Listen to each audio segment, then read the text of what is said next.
Love, hate, challenge, motivation, lies, truth, impossible, virtue, morality, something beyond entertainment. Welcome to my stage of reality. Stay tuned. Sunday and Wednesday with me RJ Kibriya, only on Dhaka FM 90.4.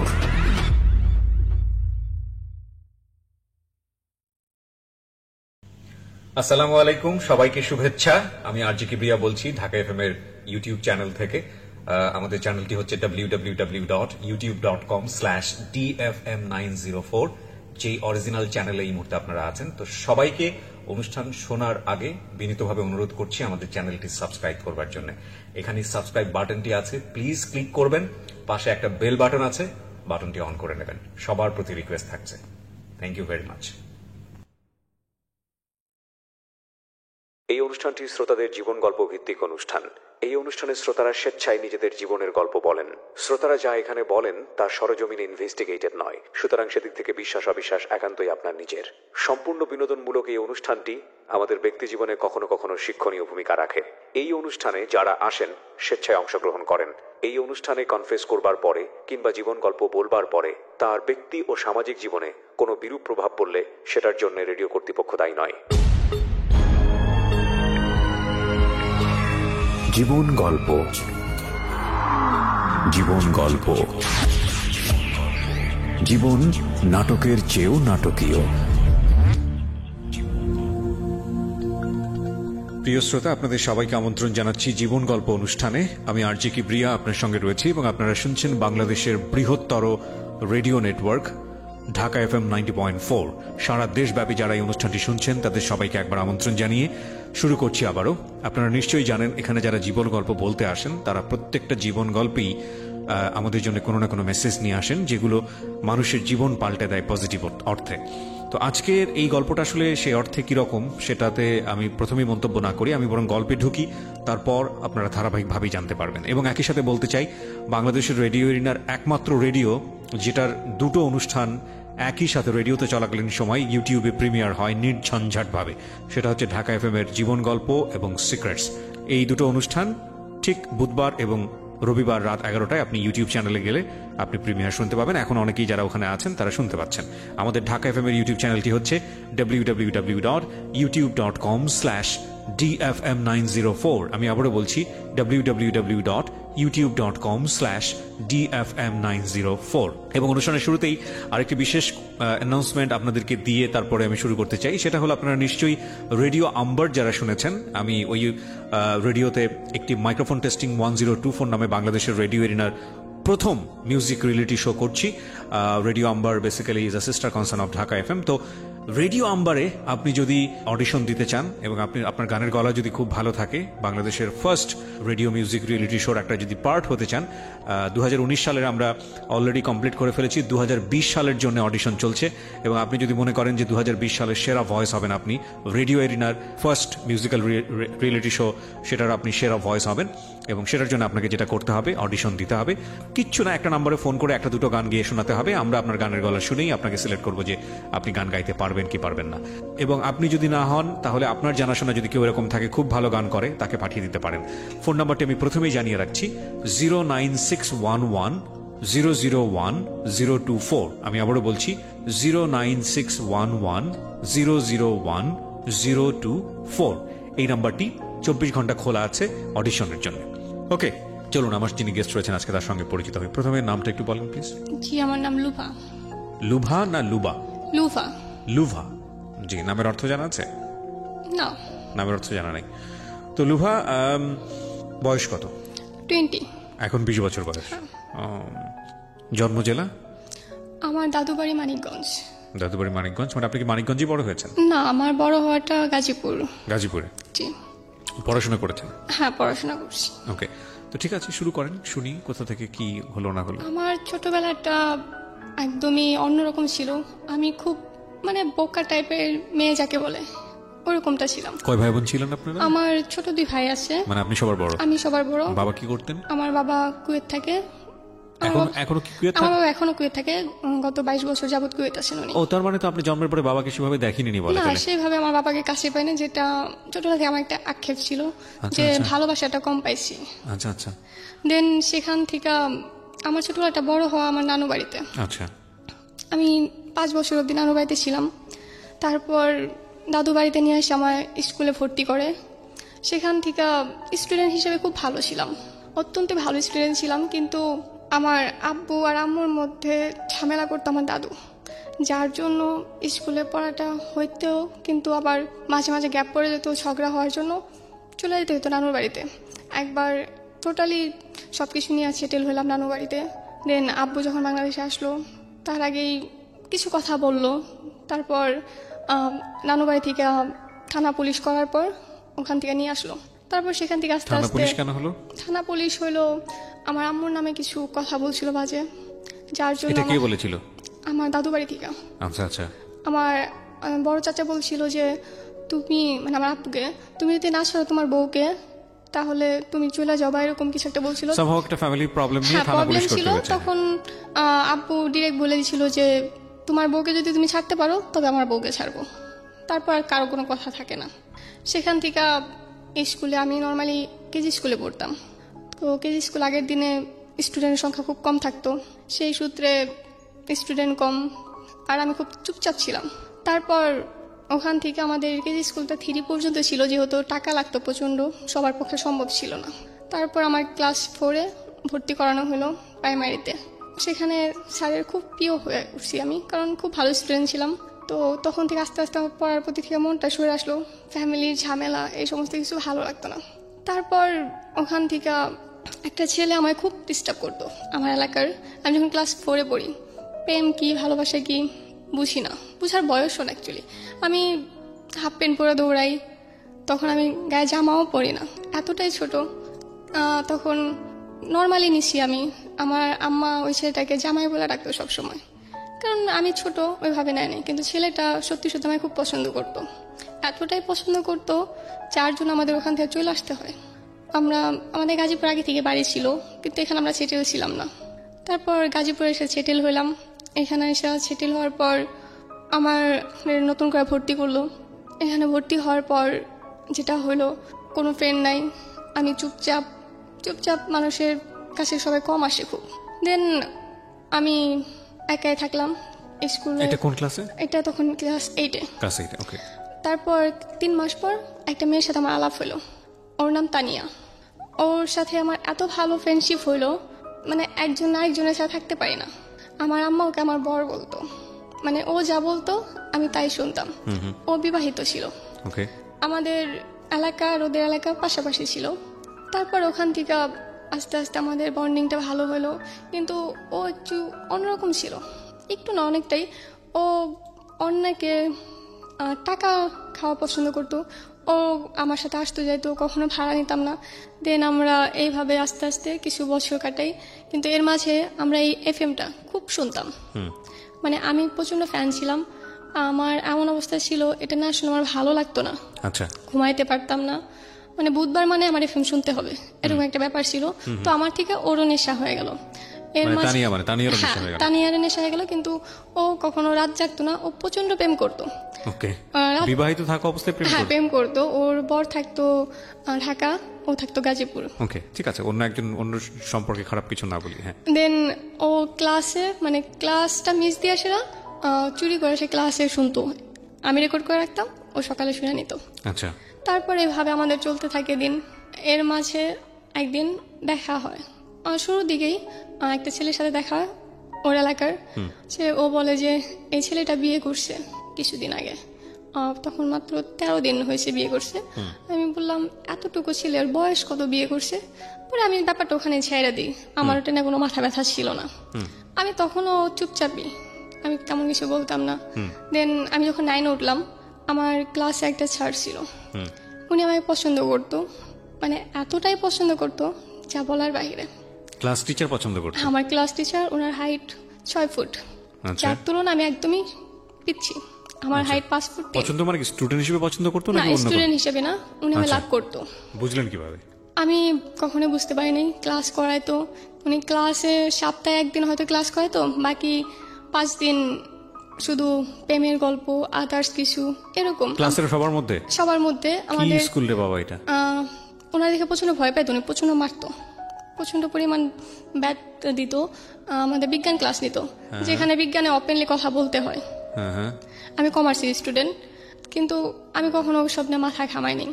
তারপর যখন class 10-এ উঠলাম, উনি আমার একদিন ডাকলো, class ছুটির পর, school ছুটির পর ক্লাসে গেলাম। দেন বললো যে না কিছু না, তুমি চলে যাও। সেকেন্ড দিন সেম কাহিনী। পরে বললো যে তোমার একটা কথা বলার ছিল। আমি বললাম জি বলেন। পরে বললো আমার তো ভালো লাগে। আমি বললাম তাই নাকি স্যার? বয়স কিরকম ছিল ওনার? বয়স স্যার হিসাবে যেরকম থাকা উচিত। স্যার তো অনেক ইয়াং স্যারও থাকেন। তখন 26-27, আমি যখন 10-এ পড়ি। ওনার বয়স তখন 26-27? হ্যাঁ এরকমই হবে। বিবাহিত ছিলেন? না, উনি অবিবাহিত ছিল। ওকে।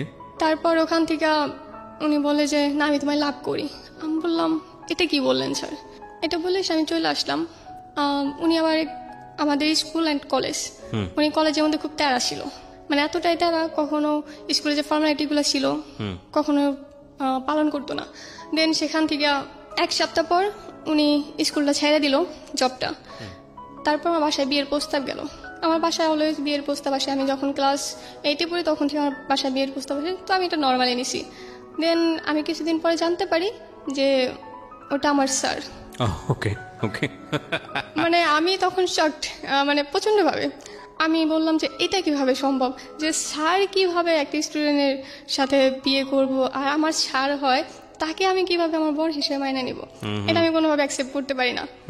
দেন ফার্স্টে আমার বাসা তেমন রেসপন্স করে না, কিন্তু কিছুদিন যাবার পর বাসা থেকে পুরা পাগল হয়ে গেল ওই ছেলের জন্য। এত শিক্ষিত একটা ছেলে, তখন বিসিএস এ এক্সাম দিবে, তখনও দেয় নাই। তারপর আমি তো না, আমার আব্বু তো আমার সাপোর্টে আছে, কিন্তু সাপোর্টে বেশি দিন থাকলো না। হঠাৎ করে আমার আব্বু চেঞ্জ, তাও তখনও ছিল না। তো আমার নানা তখন অসুস্থ, আমাদের বাড়িতে এসেছিল। তো আমার নানার খুব ইচ্ছা ছিল যে আমার বিয়েটা দেখে যাব। সেই তুলনায় আমার বয়স খুবই কম, বিয়ের বয়স। হ্যাঁ, এর ভিতরে আম্মা আমার সাথে যাতা ব্যবহার করা শুরু করলো। আম্মা একটানা 3 দিন না খেয়ে থাকলো, যাতে করে ছেলেটাকে আপনি বিয়ে করেন। হ্যাঁ। পরে আমি তাতেও কিছু বললাম না। দেন আম্মা আমাকে একটা শর্ত দিল যে যখন বিয়ের সময় হইব তখন আমাকে গাজীপুর থেকে অনেক দূরে কোথাও পাঠিয়ে দিব, আপাতত যেন আমি রাজি হই। তখন আমি বললাম যদি আমার সরাই দেওয়া হয় তাহলে আমার রাজি হতে সমস্যা নেই, আপাতত আমি এখানে থেকে এক্সাম দিই। উনি এই জন্যই বললো এখন থাকলে পর ডিস্টার্ব করবো, আর এখন আমি অন্য কোনো স্কুলে অ্যাডমিশন নিতেও পারবো না। তো সেক্ষেত্রে আমি ওইটা মাইনে নিলাম।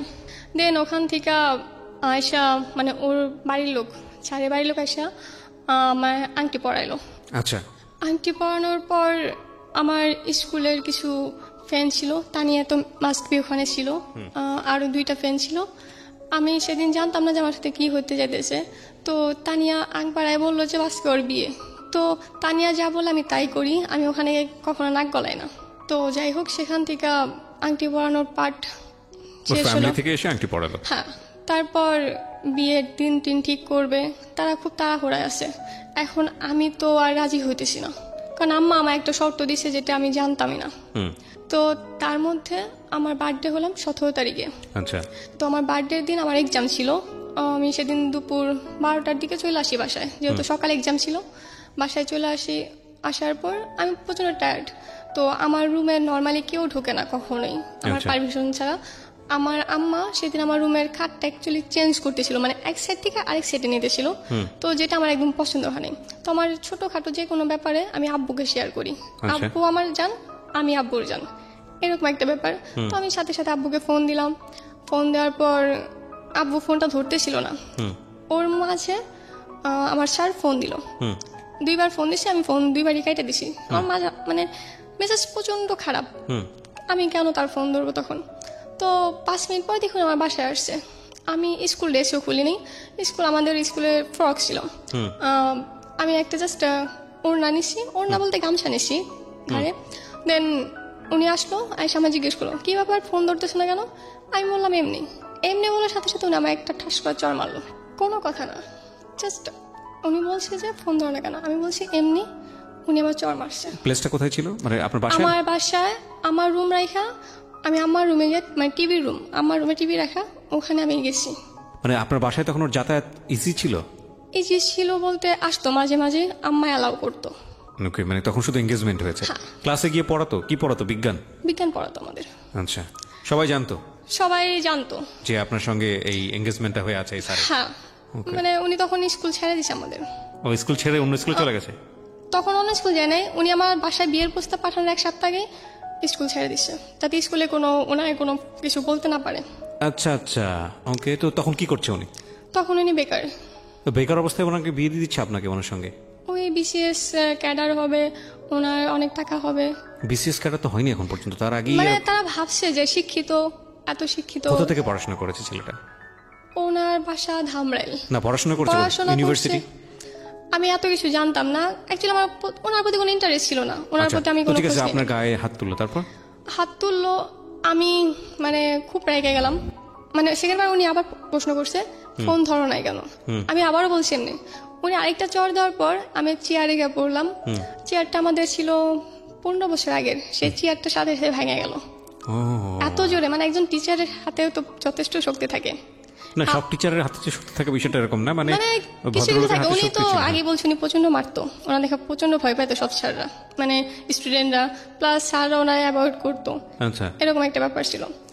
তারপর উনি আমায় আস্তে আস্তে মানে টোটাল 4টা চর মারলো, মানে সময় যেহেতু ফার্স্ট 2টা মারার পর আম্মা আসলো, আম্মা আর আমার আঙ্কেল আসলো। আমার আম্মা এসে মানে আমার বাসায় এসে আমার গায়ে হাত তুলছে। আম্মা সেটা না তর্ক না করে জানালা দরজা বন্ধ করে সে আমাকে যাতা বলা শুরু করলো। মানে ওই ছেলের প্রতি এতটাই মুগ্ধ। Very strange. আপনার বাবা তখন কোথায়? আমার বাবা বাহিরে, দেশের বাইরে। এই বিষয়টা জানতো যে পুরো বিষয়টা? উনি তখনও জানতো না। না, মানে আপনার এঙ্গেজমেন্ট হয়ে গেছে, বাড়িতে আসতেছে, ওটা উনি জানতো, কিন্তু জানতো আমার মতে, কিন্তু ভিতরে কি হয়েছে সেগুলো কিছুই জানতো না। সেটা আমিও জানছি পরে আব্বুর কাছে। ওকে, যাই হোক, তারপর স্টেপ বাই স্টেপ। তারপর ওখানে থেকে আমি আর কিচ্ছু বললাম না, আমার চোখে একটু জল ছিল না, আমি কান্নাটা ভুলে গেছিলাম। এতটা খারাপ লাগছে আমার যে আমার মা আমাকে সাপোর্ট না করে বাহিরে একটা ছেলেকে সাপোর্ট করতেছে। বিকজ আপনার বয়সটাও তো ওই সময়টাতে একেবারেই অল্প, ক্লাস 10-এ পড়ছেন মাত্র। হ্যাঁ। তারপর ওখান থেকে আমি বেরোয় গোসলে গেলাম। গোসলে গিয়া ড্রেস, নর্মাল একটা ড্রেস, বাসার ড্রেসে পরে আমার শ্বশুর বাড়িতে, আই মিন আমার ফুপু, ছোট ফুপুকে আমি শাশুড়ি আম্মা আর ফুপাকে শ্বশুর আব্বা বলি। তো অলওয়েজ এই নামেই বলি, সবাই এই নামেই চেনে। মানে এটা কি শখ করে বলে এমনিতে? হ্যাঁ, শখ করে ছোটবেলা থেকে বলি। তারপর ওখানে চলে গেলাম। তো ওখানে গিয়ে সেরা ফুপি বলতেছে যে কি হয়েছে, আমি কিছু বললাম না। 3-4 বার জিজ্ঞেস করার পর আমি ফুপায় কান্না করতেছি, মানে প্রচন্ড জোরে কান্না করতেছি। পরে আমার গালে দেখতেছে 5টা আঙুলের দাগ। পরে বলছে এগুলো কি, আমি বললাম, পরে সবকিছু খুলা বললাম। আর আম্মা এগুলো সব চেয়ে চেয়ে দেখছে। পরে ফুপি খুব রেগে গেল, ফুপাকে ফোন দিল। তারপর ফুপাও খুব রেগে গেল, কারণ ফুপা আমায় খুব ভালোবাসে, ফুপার কোনো মেয়ে নাই, আমাকে অলওয়েজ মেয়ের চোখে দেখে। ইনফ্যাক্ট মানে উনি আমায় এত আদর করে যা হয়তো নিজের সন্তানকেও করে না। দেন আব্বুকে ফোন দিল। আব্বু তখন সন্ধ্যা, আব্বুকে ফোন দেওয়ার পর আব্বু তো খুব চেতে গেল। আব্বু একটা কথা বললো, আমার মেয়েকে আমি কোনদিন ফুলের টোকা দেয়নি। সেখান থেকে বাহির একটা ছেলে আইসা কি করে মেয়ের গায়ে হাত তুলে, কেবল এঙ্গেজমেন্ট হয়েছে, বিয়ে হয়নি। তো আব্বু এটা বললো, বলার পর আব্বু বললো যে আমার স্কুলের সাইড যাও, আমাদের এলাকায় পুলিশ ফাঁড়িটা, বললো ওখানে যাও, যাই একটা জিডি করে আসো। এটা তো ভয়ঙ্কর রূপ ধারণ করতেছে। ওকে, তারপর এটা বলার পর আমার ভালো লাগলো যে আব্বু আজও আমায় ভালোবাসে আগের মতো। এটা কিন্তু আপনার বাবা তো তখন মার সঙ্গে কথা বলতে পারতো, আপনার মার সঙ্গে ডিরেক্টলি কথা বলতো। অ্যাকচুয়ালি ব্যাপারটা ওরকম ছিল না। তখন আমাকে আমার হাতে, পায়ে, গলায়, আমার ঘরের চারপাশে শুধু তাবিজ ছিল। মানে বিয়েতে রাজি করানোর জন্য আমার তাবিজটা পুরো ভরে ফেলছিল। মানে আমি যত আমি এসব অন্ধবিশ্বাসে কখনো বিশ্বাস করতাম না, ইনফ্যাক্ট আজও করি না। তো সেখান থেকে আমায় বলা হলো যে তুমি যাও, ফুপিকে নিয়ে গিয়া জিডি করে আসো। তো ভালো। সন্ধ্যার পরে ফুপি বললো যে একটা তো সমাধান হয়েছে, তাহলে এখন যা গিয়া কেক নিয়ে আয়। প্রতি বছর আমার বার্থডেটা খুব বড় করে করা হয়। তো কেক আনলাম, কেক এনে রাত্রেবেলা কেক টেকাইটা। তো সকালবেলা ফ্রেশ একটা মুড নিয়ে উঠলাম। সকালবেলা যখন আব্বু ফোন দিল, আব্বু ফোন দিয়ে বলতেছে ওই ছেলে তো ঠিকই করছে। আচ্ছা, আমি তখন শকড, ফুপিও শকড যে কি বলতেছে, এক রাতের ভিতরে একটা মানুষ কিভাবে চেঞ্জ হতে পারে। পরে আমি বললাম যে বাদ দাও, তোমার ভাই চেঞ্জ হয়ে গেছে, তোমার ভাইও তাবিজের পাল্লায় পড়ে গেছে। ঠিকই করেছে বলে কি বলতেছিল যে এই কারণে ঠিক করেছে? কোনো কিছু না, জাস্ট বললো যে ঠিক করছে। আমি এটা মানতে পারতেছিলাম না, কিভাবে এটা ঠিক করলো। আমি যদি খুব খারাপ একটা কাজ করি তারপরও আমার বাড়িতে এসে আমাকে মারবো, এটা কেউ মেনে নিতে পারবো না। আব্বুর ফার্স্টে রিয়াক্ট আর পরে যে রিয়াক্টটা করলো সেটা আমার জন্য একটা মানে জীবন্ত লাশের মতন একটা ব্যাপার ছিল। আমি একটা অ্যাকচুয়ালি মাইনে নিতে পারিনি কোনোভাবে। পরে আমি আর আমার বাড়িতে ফিরলাম না, প্রায় 1 মাস আমি ওখানে থাকলাম। ওখান থেকে স্কুলে যাতায়াত করতাম, ফুপুর বাসা থেকে, ফুপির বাসা থেকে। তারপর একদিন আয়সা আমার বাসায় নিয়ে গেল, বুঝাই নিয়ে গেল। কি আপনার মা? আমার আম্মা। তো বাসায় নিয়ে যাওয়ার পর ওখান থেকে স্কুল কন্টিনিউ করলাম। এর মাঝে ওই ছেলেটা চিরকুট পাঠাইছে, যেটা আম্মার কাছে চিরকুট পাঠাইছে আমার জন্য। তো সেগুলোতে আমি পড়া দেখি নাই, কারণ আমার কোনো ইন্টারেস্ট নাই। তারপর একদিন ফোন দিয়ে সেটা আম্মা পাশে দাঁড়ায় রয়েছে, লাউডে ফোন দিয়ে, আমি কথা বলবো না। পরে লাউডে বলতেছে, আমার আম্মাকে মা বলে রাখতো যে মা আপনার মেয়ে আমাকে ভালোবাসে না, ডিরেক্ট এভাবে বলতেছে। লজ্জাটা মনে হয় যে আমি পেলাম সব থেকে বেশি। একটা ছেলে এতটা বেহায়া কিভাবে হয়। তো ওখান থেকে আমি আবার শুরু করে দিলাম উল্টা পাল্টা। আমি আমার নিজেকে খারাপ প্রমাণ করার জন্য উঠা পড়া লাগলাম। আমার কিছু ফ্রেন্ড সার্কেল ছিল যাদের বলছিলাম যে আমার সাথে তোরা অভিনয় করবি। বললো যে কিরকম অভিনয়? আমি বললাম যে এমনভাবে আমার সাথে চলাফেরা করবি যাতে মনে করে যে আমার বয়ফ্রেন্ড তোরা। আর একটা মেয়ে যদি কয়েকটা বয়ফ্রেন্ড থাকে তাহলে সেই মেয়েটাকে নর্মালি সমাজে খারাপ মেয়ে হিসেবে বলে। তো খারাপ মেয়ে হিসেবে নিজেকে প্রমাণ করে লাভটা কি হবে? যাতে আমাকে বিয়ে না করে। ওকে, এটা আমার ছিল একটা ওই বয়সে যে কম বুদ্ধি থাকে। ওকে। তো আমি তখন এরকম শুরু করলাম। তো তখন কমপ্লেন আসা শুরু করলো। আব্বু একটা পয়েন্ট পেয়ে গেল যে তুমি তো খারাপ, তুমি এতগুলো ছেলের সাথে ঘোরাফেরা করো, কথা বলো, তাহলে তো খারাপ তো তুমি। আমি বললাম যে হ্যাঁ আমি তো খারাপ, আমি একদম কোনো আপত্তি না। হ্যাঁ আপোষে বললাম যে হ্যাঁ আমি খারাপ, তাহলে একটা খারাপ মেয়েকে বিয়ে করার জন্য ছেলেটা কেন পাগল হয়েছে, ছেড়ে দিলে তো পারে। তারপরও নাছর বান্দা ছাড়বো না, এর ভিতরে ঝামেলা আরো বাড়তে শুরু করলো। দেন এমন সময় আমার টেস্ট পরীক্ষা শুরু হইব। তখন টেস্ট পরীক্ষা দিলাম, দেওয়ার পরে আমার ঘরে আমারে বন্দি করে দিল। কিরকম? তাহলে দিল আমার রুমের মধ্যে আমার আম্মা। আপনি ছেলেটাকে যাতে বিয়ে করেন, হ্যাঁ সেই জন্য আপনাকে রুমে তালা দিয়ে দিলেন, আমার যাতে শিক্ষা হয়। ওকে, এরকম একটা ব্যাপার। প্রায় 1 সপ্তাহ আমার ঘরে একটানা তালা। এমনিতে আমি নর্মালি বেশি রুমের বাইরে যাইতাম না, কিন্তু তালাটা থাকলে একটা অন্যরকম ব্যাপার লাগে যে আমি বন্দি আছি, স্বাধীনতাটা আমার মধ্যে নাই। তো আমার প্রচন্ড কষ্ট হলো, এতটাই কষ্ট যে আমার বলার বাইরে। ইনফ্যাক্ট খাবার পর্যন্ত দিত না। আমি তখন রুমে আসলো, আমার ইচ্ছা ছিল যে আমি স্কুলে যাব, পরীক্ষা দিব। আমি তো এখন পরীক্ষা না দিয়ে আমার 1 বছর নষ্ট হয়ে যাব, এটা ভাবতাম। তারপর 1 সপ্তাহ পর যখন আমার রুমে আসলো, জাস্ট আমার পরীক্ষাটা দিতে দাও, আমার আর কিচ্ছু চাই না, তোমরা যা বলবো আমরা তাই মেনে নেব। এসএসসি পরীক্ষা? হ্যাঁ এসএসসি পরীক্ষা দিতে দাও না, তোমার 1 বছর নষ্ট হয়ে যাবো, আমি আর কোনোদিন দাঁড়াইতে পারবো না ঘুরা। পরে অনেকক্ষণ ভাবলো, তারপর বললো যে আচ্ছা ঠিক আছে, আমরা কেউ একজন ধরে নিয়ে আসবো, এই জন্যই যাতে আমি পালায় না যাই। তো তখন ওইটা রাজি হলো, আমায় কয়েকদিন দিয়ে আসলো। সরাসরি যেত না, অলওয়েজ ফলো রাখতো পিছনে। আমি যখন পিছনে তাকাইতাম একটা ছেলেরা দেখতে পেতাম, ছেলেটাকে আমি চিনি না, ছেলেটা আমার আম্মা লাগাইছে না শিওর জানতাম না, কিন্তু কেউ না কেউ থাকতো। আর কিছু মুখ আমার একদম চেনা হয়ে গেছিল, আমি যেদিকে তাকাইতাম ছেলেগুলোকে দেখতে পেতাম। অলওয়েজ আমার দিকে একটা মনে হয় যে ক্যামেরা ফোকাস করে আছে। তো সেখান থেকে এক্সাম দেই, রেজাল্ট আমার রেজাল্টটা খুব ভালো আমি আশা করি নাই কখনো। কারণ আমি যখন পরীক্ষা দেই আমি একটা দিন পড়তে বসতে পারিনি। এই জন্য পড়তে বসতে পারিনি, তখন আমার রুম থেকে আমি ক্লাস 4 থেকে আলাদা রুমে ঘুমাই, আমি কোনোদিন কারোর সাথে ঘুমাইতে পারি না। তখন এক ঘরে থাকতে হয়েছে, আমার রুমটা আলাদা রাখছে যাতে আমি একা কিছু করতে না পারি, ইনফ্যাক্ট সুইসাইড অ্যাটেম্প বা আদার্স কিছু করতে না পারি বা পালা যেতে না পারি। সব কিছু মিলে তাদের সাথে থাকতে হয়েছে। আর আমাদের রুমে অলওয়েজ টিভি চলতো, যার জন্য আমি পড়তে পারিনি। বইগুলা কোথায় ছিল সেটাও জানি না। তো সবগুলো পরীক্ষা আমি না পড়ে দিই। রেজাল্ট খুব ভালো আসে নাই, একদম খারাপ আসে নাই, মোটামুটি একটা রেজাল্ট আসছে। তো সেখান থেকে পরীক্ষা দেওয়ার পরে আবার ওই ব্যাপারটা শুরু হয়। তখন পরীক্ষা শেষ করে আমি ডিরেক্ট বাসায় না গিয়া আমার আন্টির বাসা চলে আসি। আমার আন্টির বাসা ঢাকা যাত্রাবাড়ি। তো বাসি উঠে বাড়ি থেকে পালালেন আপনি? হ্যাঁ, পালালাম। বাসি উঠে আন্টির ফোন দিলাম যে আন্টি আমি আসতেছি, তোমার বোনকে যদি বলো তাহলে আমি আর যাব না। পরে আন্টি তো আমার জেদ হিসাবে খুব, মানে আমি কেমন জেদ দিমে সেটা জানে, সেজন্য বললো যে কোথাও যাইতে হবো না, আমার কাছে চলে আয়। তো আমি আন্টির কাছে চলে গেলাম। ওখানে গিয়ে আমি 15 দিন থাকলাম। তো আন্টি বুঝায়া আবার আমার বাড়িতে পাঠাইলো। কিন্তু বাড়িতে আসার পর যেটা হয় নর্মালি সবসময় একই রকম, ওনারা আমার সাথে আবার সেম কাহিনী নিয়ে আসেরা। তো আমার একদম বিরক্ত লেগে গেল।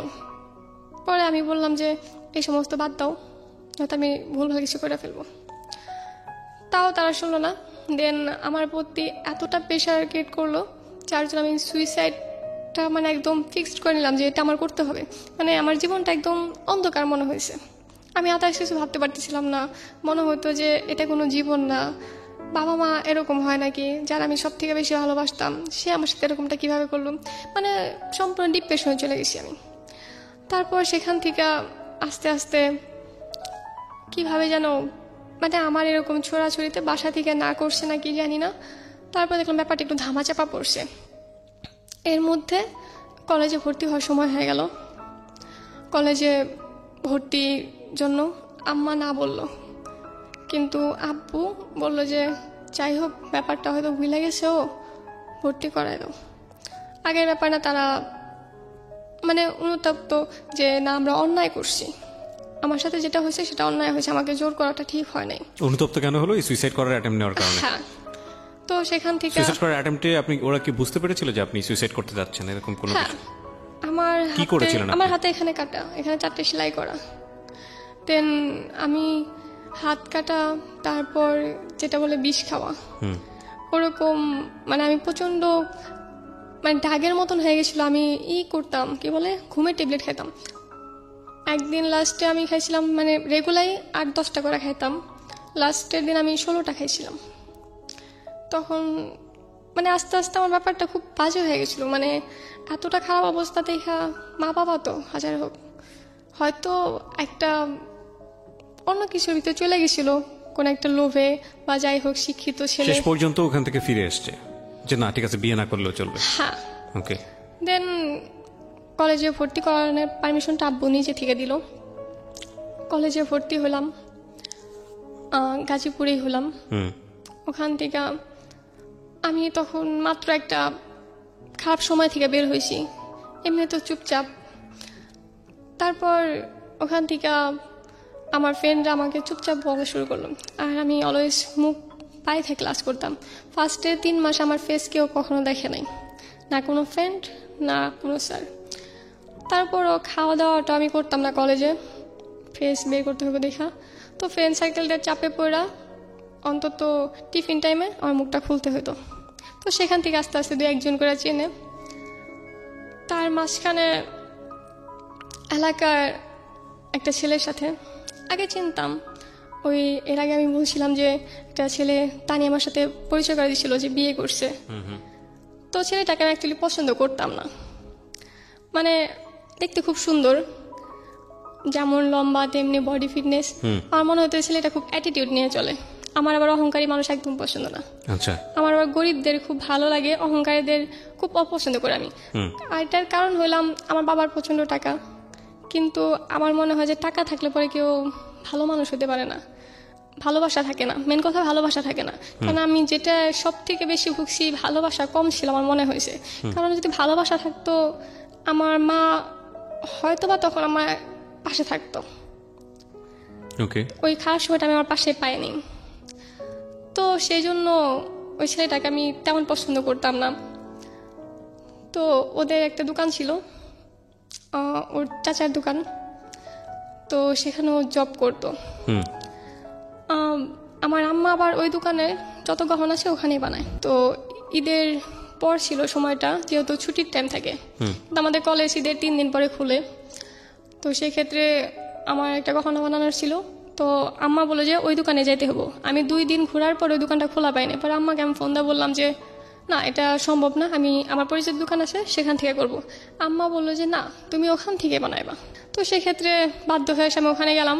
ওখানে যাওয়ার পর ছেলেটার সাথে আমার আবার দেখা হলো। দেখা হওয়ার পর হাই হ্যালো যেটা হয় ওই নর্মালি। ছেলেটা গহনার দোকানে কি করতো? তখন ওই দোকানে জব করে, ওকে, মানে ওর চাচার দোকানেও জব করে। আমি অর্ডার দিয়ে আসলাম। পরে দোকানের রুলস যেটা, নাম্বার দিতে হয়, হয়ে গেলে পরে ফোন দিব।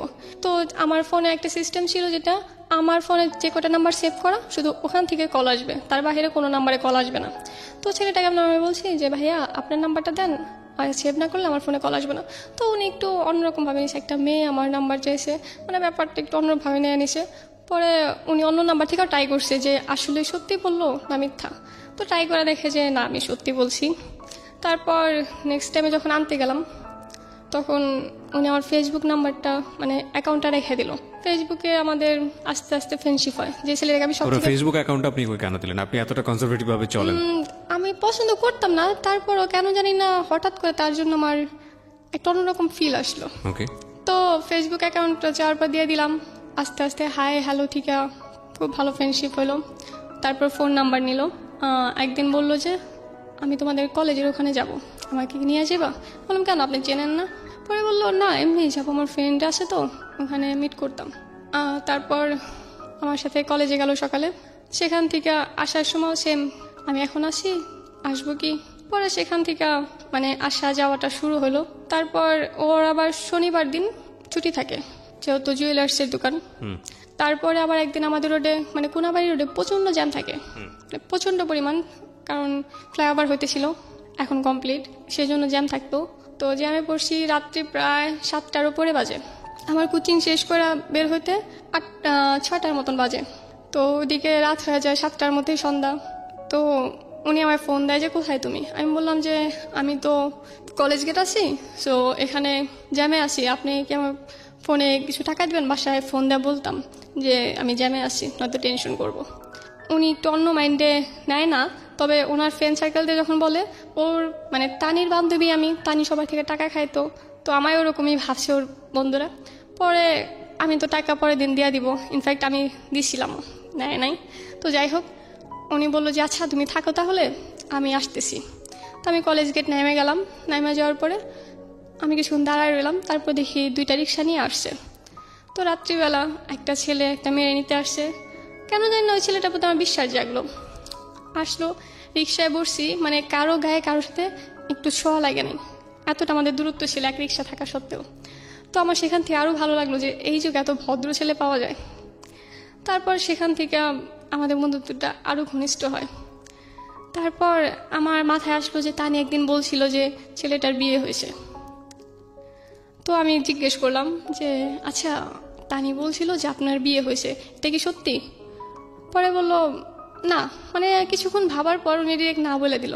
তো আমি সেটা না আর বেশি ভাবি না, কারণ আমি ওনাকে হঠাৎ করে খুব বিশ্বাস করে ফেলছি। আর উনি এটাও সাথে বললো যে তুমি কখনো তানির সাথে কন্ট্যাক্ট করো না, কন্ট্যাক্ট করলো আমার ব্যাপারে জিজ্ঞেস করো না। পরে আমি মানে আর জিজ্ঞেস করি না ওনার ব্যাপারে।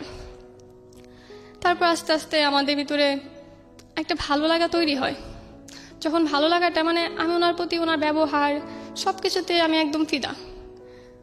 এর মাঝে উনি প্রচণ্ড গিল্টি ফিল করতেছে। তো আমার কাছে একটা ট্রিট চাইছিল, তো সেটা দেওয়ার জন্য আমি একদিন গেছি। দেন উনি বললো যে মানে আমি এখন খাবো না। পরে আমি জোর করার পরে উনি গেল, কিন্তু আমরা দই নিয়েছিলাম 2টা, কিন্তু দইটা একদমই খাইলো না। পরে আমি চলে আসলাম। তারপর ওখান থেকে বাসায় গেলাম।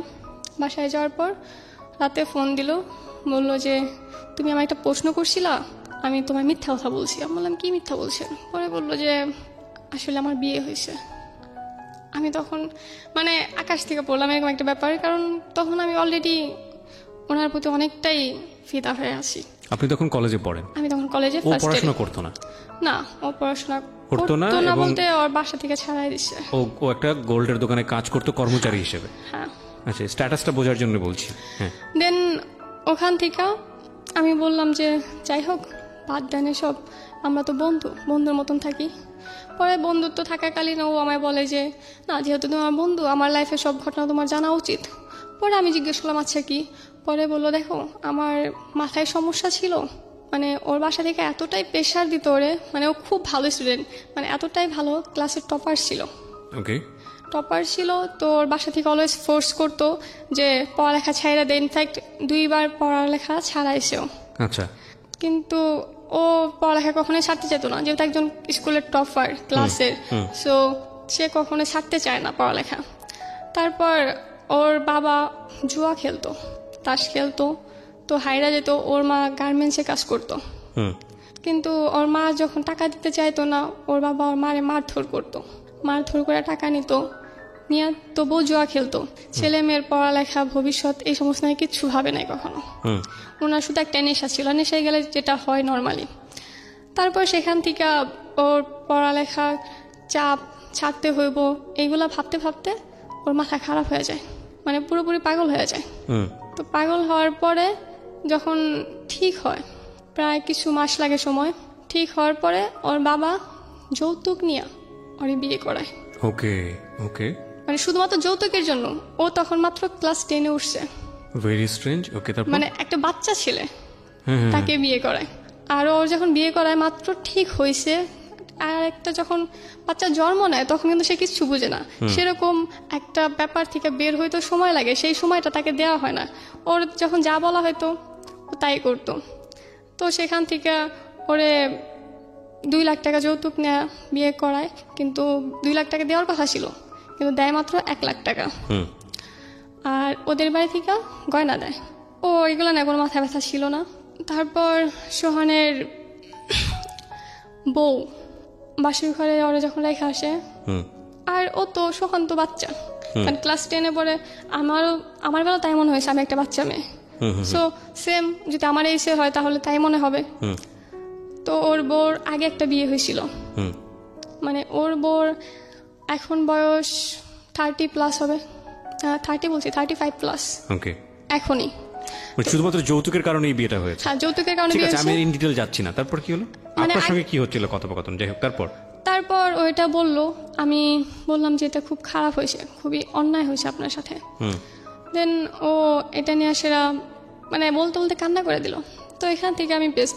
তারপর ও যে কথাটা বললো, যে কারণে আমি একদমই বেস্ট হলাম, যে আমি আমার লাইফে এমন কাউকে চাই যার মানে সে সব কিছু জানা সত্ত্বেও আমার পাশে এসে দাঁড়াইব। আর এখন যে আছে তাকে আমি কোনোদিনই আমার মন থেকে মাইনে নিইনি। ইনফ্যাক্ট আমি নিতে পারবো না, কারণ আমার থেকে বয়সে না হলো 10 বছরে বড় হবে। আর যার আগে একটা বিয়ে হয়েছিল তাকে আমি কীভাবে আমার বউ বলে মাইনে নিব? সো সে মাইনে নিতে পারে না। তারপর ওখান থেকে আমি বললাম যে আচ্ছা, আপনার অতীতে যা হওয়ার হয়েছে বাদ দেন, আমরা তো খুব ভালো বন্ধু, আমাদের যাই হোক আমরা এইসব বাদ দিয়ে সেটা আমরা বন্ধু, আগে যেরকম বন্ধুত্ব ছিল বন্ধুত্বটা নিয়ে থাকি। তো সেই হিসাবে আমরা সবসময় কথা, যেহেতু ফেসবুকের যুগ, অলওয়েজ টাচে থাকা যায়, তো আমাদের প্রচণ্ড কথা হয়তো। ওখান থেকে আস্তে আস্তে দেখা সাক্ষাৎ হয়। তারপর একদিন বৃষ্টির দিনে, শনিবার আমি নর্মালি কলেজ যাইতাম না, ওর সাথে বের হইতাম। বৃষ্টির দিনে বের হই, অ্যাকচুয়ালি আমরা বের হলে বৃষ্টি হইতো, মানে আমরা যেদিনই বের হইতাম প্রচণ্ড রোদ, মানে এতটা রোদ মনে হয় যে রোদে মাথা ফাইটে যাব, কিন্তু বের হলে পরে একসাথে হলে বৃষ্টি হইতো। তো সেদিনও তার ব্যতিক্রম হলো না, বৃষ্টি। তো বাস থেকে নাইমা অর্ধেক রাস্তা আসার পর এত বৃষ্টি হয়েছে যে বাস যাইতে পারবো না। তারপর আমরা নামলাম বৃষ্টিতে ভিজে। তারপর সেখান থেকে একটা চায়ের দোকানে ঢুকলাম। আমি 1 কাপ চা খাইতে খাইতে ওর 2 কাপ চা খাওয়া শেষ। তো সুন্দর, মানে আগেও আসছি কখন এত সুন্দর লাগে নাই, তখন খুব সুন্দর লাগলো। ও কয়েকটা সেলফি নিল দাঁড়ায়, আমি অবাক করে দেখলাম। তখন আমরা শুধু ফ্রেন্ড। তারপর সেখান থেকে বাড়িতে আসলাম। আসার পর আমি বাসা থেকে বের হয়ে বা ঢুকি, কখনো প্রশ্ন করে না যে কোথায় গেছিলাম বা কোথা থেকে আসলাম। আপনার বাড়িতে? হ্যাঁ, এই স্পেসটা দেয় নাই। অ্যাকচুয়ালি আমাকে বেশি চিপ ছিল, মানে লেবু বেশি চিপলে তিতা লাগে, আমার অবস্থা হয়েছিল তাই। মানে আমাকে এতটা প্রেশার দিছিল যার জন্য আমি অবাধ্য হয়ে গেছিলাম, বাড়িতে কারো কথা শুনতাম না তারপর থেকে। তো সেখান থেকে আরেকদিন বের হলাম, আমরা সাফারি পার্কে গেলাম। তো সেম কাহিনী, আমরা বের হলে বৃষ্টি হয়, সেদিনও বৃষ্টি, তো আমরা হলো সিএনজিতে আসতাম। তো সেদিন আমাদের আসতে প্রায় 2 থেকে 2.5 ঘন্টা সময় লাগে। ও 2.5 ঘন্টা পরে শুধু ভাবলো, মানে কিছু একটা বলতে চাইতেছে কিন্তু বলতে পারতেছে না। তো সিএনজি থেকে নামার সময় আমার হাতটা নিয়ে একটা সফট কিস করা চলে গেল। সেই কিসটা আমার কাছে এত ভালো লাগলো, মানে একটা ছেলে আমার হাত ধরতে, একটা মেয়ের হাত ধরতে এতটা সময় নেয়, এটা আমি কখনো ভাবতে পারিনি। তো সেখান থেকে আমার ভাবনাটা শুরু, মানে সেখান থেকে আমি আর শুধু ফ্রেন্ড হিসাবে নিতে পারলাম না, আরও তো সবসময় চাইতো যে ওর লাইফে এমন কেউ আসুক যে ওর জীবনটা একদম বদলায় দেখ। তো সেখান থেকে আমাদের আস্তে আস্তে কথাবার্তা শুরু হয়, কিন্তু আমাদের রিলেশনে কখনো প্রপোজটা ছিল না। আচ্ছা, একটা রিলেশন, শুধু একটা রিলেশন, কিন্তু কোনো প্রপোজ নেই। আমার বেস্ট ফ্রেন্ড ছিল যে আমায় খুব পছন্দ করতো, আমার কলেজ একটা ফ্রেন্ড ছিল, সেও আমায় খুব পছন্দ করতো, কিন্তু আমি তাদের সাথে কখনোই এমন কিছু বলি নাই যে আমি তোমার সাথে প্রেম করব বা তোমাকে ভালোবাসি বা কোনোদিন আমি করতে পারবো। কিন্তু তারা আমায় শুধু শুধু ভুল বুঝলো, আমি তার সাথে অ্যাকচুয়ালি কন্ট্যাক্ট বাদতে দিলাম। তা আমার একমাত্র কথা বলার মানুষ সে, অলওয়েজ তার সাথে আমি কন্ট্যাক্টে থাকতাম। আমার ফ্যামিলির কোনো প্রোগ্রামে কোথাও যাব, সেটাও আমি তার থেকে পারমিশন নিতাম। মানে আমাদের সম্পর্কটা এতই ভালো ছিল, আমাদের সম্পর্কের ভিতরে কোনো মিথ্যা ছিল না, যা ছিল সত্যি ছিল। আমরা মানে একে অপরকে খুব ভালোবাসতাম। তো যখন ইন্টার শেষ হয়, তারপরে বেকার, মানে 3 মাস সময়টা কিভাবে কাটবো ভেবে পেতেছিলাম না। তো আমি সেই সময়টা একটা টাইম পাসের সময় খুঁজতেছিলাম, যে একটা জব করব বা কিছু করব, জাস্ট টাইম পাস। তো সেখান থেকে হসপিটালে, কোনো আবার একটা হসপিটালে আমি সিভি জমা দিই। তো সেখানে দূর হয়ে যায়, তারপর ওই মানে আমাদের এলাকায় যেটা, সেখানে ম্যানেজ করে দিল, সেখানে আমার জবটা হইলো। কোনো সিভি বা আদার্স কিছু না, আমি জাস্ট একদিন গেলাম, গিয়া জিএম এর সাথে ডিরেক্ট কথা বলো যে আচ্ছা তুমি চাইলে আজকে থেকে জয়েন করতে পারো, কাল থেকে জয়েন করতে পারো। কিসের জব ছিল এটা? এটা ছিল রিসেপশন প্লাস আমার কাজ শেখা, মানে আমি কোনো টাইপ জানতাম না, আমার একদম নতুন। আমি আপনার এই কাজটা করার প্রয়োজনটা কি ছিল? বাড়িতে তো জাস্ট টাইম পাস, আর কিছু আপনি না। পড়াশোনা করতেন ওই সময়টাতে? ওই মানে ইন্টারের পরে যে 3 মাসে গ্যাপটা থাকে রেজাল্ট, ওই সময়টা। আচ্ছা, ওকে। তো সেখান থেকে শুরু হয়, যেটা আস্তে আস্তে আমার ভালো লেগে যায়। তো ওইটা 4 মাসের মতন হয়। 4 মাসখানে একদিন, মানে ওই হসপিটাল থাকাকালীনই আমার ফ্যামিলি থেকে, মানে আমার ফ্যামিলি কখনো চাইতো না যে তুমি কেন জব করবা, তোমার তো কোনো কিছু অভাব নাই, তোমার বাবা তোমার এত দেয়, তোমার না চাইতে তোমার সবকিছু দেয়, তোমার মান্থলি খরচ তুমি কোনোদিন চায় নাও নাই, তোমার কোনোদিন 10 টাকা 20 টাকা বা 100 টাকা 200 টাকা দেওয়া হয় না, তোমার মান্থলি একটা অ্যামাউন্ট আছে, সেটা তোমার সে দেওয়া হয়। প্রত্যেক মাসে আমার একটা বেশ বড় একটা বাজেট থাকে, সেটা আমার দেওয়া হয়, তাহলে তোমার কেন এত জব করতে হবো? তুমি তাদের বুঝাইতে পারতাম না, আর অ্যাকচুয়ালি তাদের বোঝানোর চেষ্টা করলাম, কারণ সেখান থেকে তাদের প্রতি আমার একটা ঘৃণা আসছিল, মানে আমার খারাপ সময়টা তার পাশে ছিল না। তো যাই হোক, তর্ক বিতর্ক, সেখান থেকে আমার বিয়ের জন্য প্রচন্ড ফোর্স করে। আবার তো একটা ছেলে সাউথ আফ্রিকা সেটেল, তার সাথে আমার বিয়েটা মোটামুটি ঠিক করে ফেলে, আবার সে আমায় নিয়ে যাব। তো আমি আর কথা ছিল যে আমি এই দেশের মেয়ে, আমি কেন অন্য দেশে গিয়ে থাকবো। পরে বলো যে তুমি যে লেভেলের, তোমার বাবা মা হিসেবে আমরা চাবো যে তোমার আমাদের যে লেভেলটা আছে তার থেকেও ভালো লেভেলের দিতে, কিন্তু আমাদের থেকে নিচে কোনো লেভেলে দিতে পারি না। আমি বললাম যে সেই ছেলেটা হয়তো মান্থলি 5 লাখ টাকা বেতন থাকতে পারে, কিন্তু সেখানে সুখটা কি আছে? আমি এটা বলছি, কিন্তু তারা আমার কথা শুনে না, এতটাই ফোর্স করে, যার জন্য আমি ওরে বলতে বাধ্য হই যে আমরা বিয়ে করব। আমি ফার্স্টে প্রপোজটা করি, ও ভাবে যে আমার ঘরে একজন আসে, যেভাবেই হোক, আমার অমতে হোক বা যেমনি হোক, আসে। তো ও ফার্স্টে কিছু বলে না, পরে আমি খুব রাগ করি। পরেও কিছুদিন ভাইবা বলে যে ঠিক আছে, পরে বলে যে আচ্ছা আমরা পরে করলে পারি না? আমি বললাম হ্যাঁ পরে করলে পারা যায়, কিন্তু আমি একটা সাহস পাবো যে আমি এই সমস্ত করতেছি, আমার একটা কারণ আছে, একটা ভরসা আছে। পরে ও রাজি হয়। এদিকে আমি পুলিশে যাওয়ার জন্য প্রিপেয়ার নিতেছিলাম, কারণ আমার ছোটোবেলা থেকে স্বপ্ন ছিল যে আমি পুলিশ হব। তো বাসা থেকেও দেখে কয়েক জায়গায়, তো ঘুষ লাগবো, সেটা আমার ফ্যামিলিতে কোনো ফ্যাক্ট না, বর্তমানে সব জবে ঘুষ লাগে। তো আমি চাইতাম যে ঘুষ ছাড়া জব নিতে। তো আমার একটা ফ্রেন্ড আছে যে পুলিশ, ওর বাসা সিলেট, তো ওর মাধ্যমেই ও বলে যে আমার বাবা করতে পারবো সব। আমি বললাম যে আমি কিন্তু ঘুষ দেবো না, আমি পারবো কিন্তু আমি দেবো না। পরে বলে তোর কিচ্ছু লাগবো না, তুই শুধু আয়। পরে আমি সেই লক্ষ্যে ছিলাম। আমাদের প্ল্যান ছিল যে ওখান থেকে যাব, আমরা একটা টাকা মানে ভালো একটা অ্যামাউন্ট আর্ন করার পর ওর লিগালি ডিভোর্স দিয়ে দিব, তারপর আমরা বিয়ে করব। কিন্তু আমার ফ্যামিলি প্রেশারের জন্য সেটা হয়ে উঠলো না, যার জন্য আমরা লুকায় বিয়ে করতে বাধ্য হলাম। তো বিয়ে করলাম। বিয়ের পর লুকায় বিয়ে করলেন বলতে আমি লুকায় বিয়ের ঘটনাটা একটু জানতে চাই। লুকায় বিয়ে বলতে আমি শুধুমাত্র বিয়ে করে সে ও যেন কারো না হয়, আর আমি যেন কখনো অন্য কারো দিকে যাইতে না পারি, আমার যেন কখনো অন্য কারো প্রতি উইক হইতে না হয়, মানে নিজের মধ্যে একটা বাধা সৃষ্টি সেটা করে নিলাম আর কি, কাউকে না জানায়। তো আমাদের প্রথম সপ্তাহে ফিক্সড ছিল, যেটা আমাদের হয় নাই। আমাদের যে সাক্ষী ছিল 2 জন, তারা আমার বাবার ভয় লুকায় যায়, মানে পালায় যায় ওখান থেকে, বলে যে না সমস্যা হবে যদি কিছু করে বসে আমার বাবা। আপনি যেই এফিডেভিটটা করেছেন কোর্টে গিয়ে, বা যেই আপনার যে বিয়েটা, সেখানেও তো ওনার ফার্স্ট ওয়াইফের কথা লেখা নাই। না, সেখানে লেখা নাই উল্লেখ, কারণ সে তো এখানে ছিল না। তখন তো সে তার ওয়াইফকে ডিভোর্স দেয়নি যখন আপনাকে সে বিয়ে দেয় করলো। নাই, হ্যাঁ সেটাও দেয় নাই। এটা শুধুমাত্র এই জন্য করা হয়েছিল কারণ ও কখনোই পারমিশন দিব না, ওরা কখনোই ছাড়বো না। আবার এদিকে আমরা লিগেলি আমার ফ্যামিলিকে জানাই করতে চাইছি, কিন্তু এটা আপাতত করে রাখতে চাইছি যাতে নিজেদের ভিতরে একটা সাহস থাকে। সেই জন্য নিজেদের ভিতর সাহস বলতে, নিজেদের ভিতরে সাহস বলতে আমি যেন বলতে পারি যে আমি কারো বউ।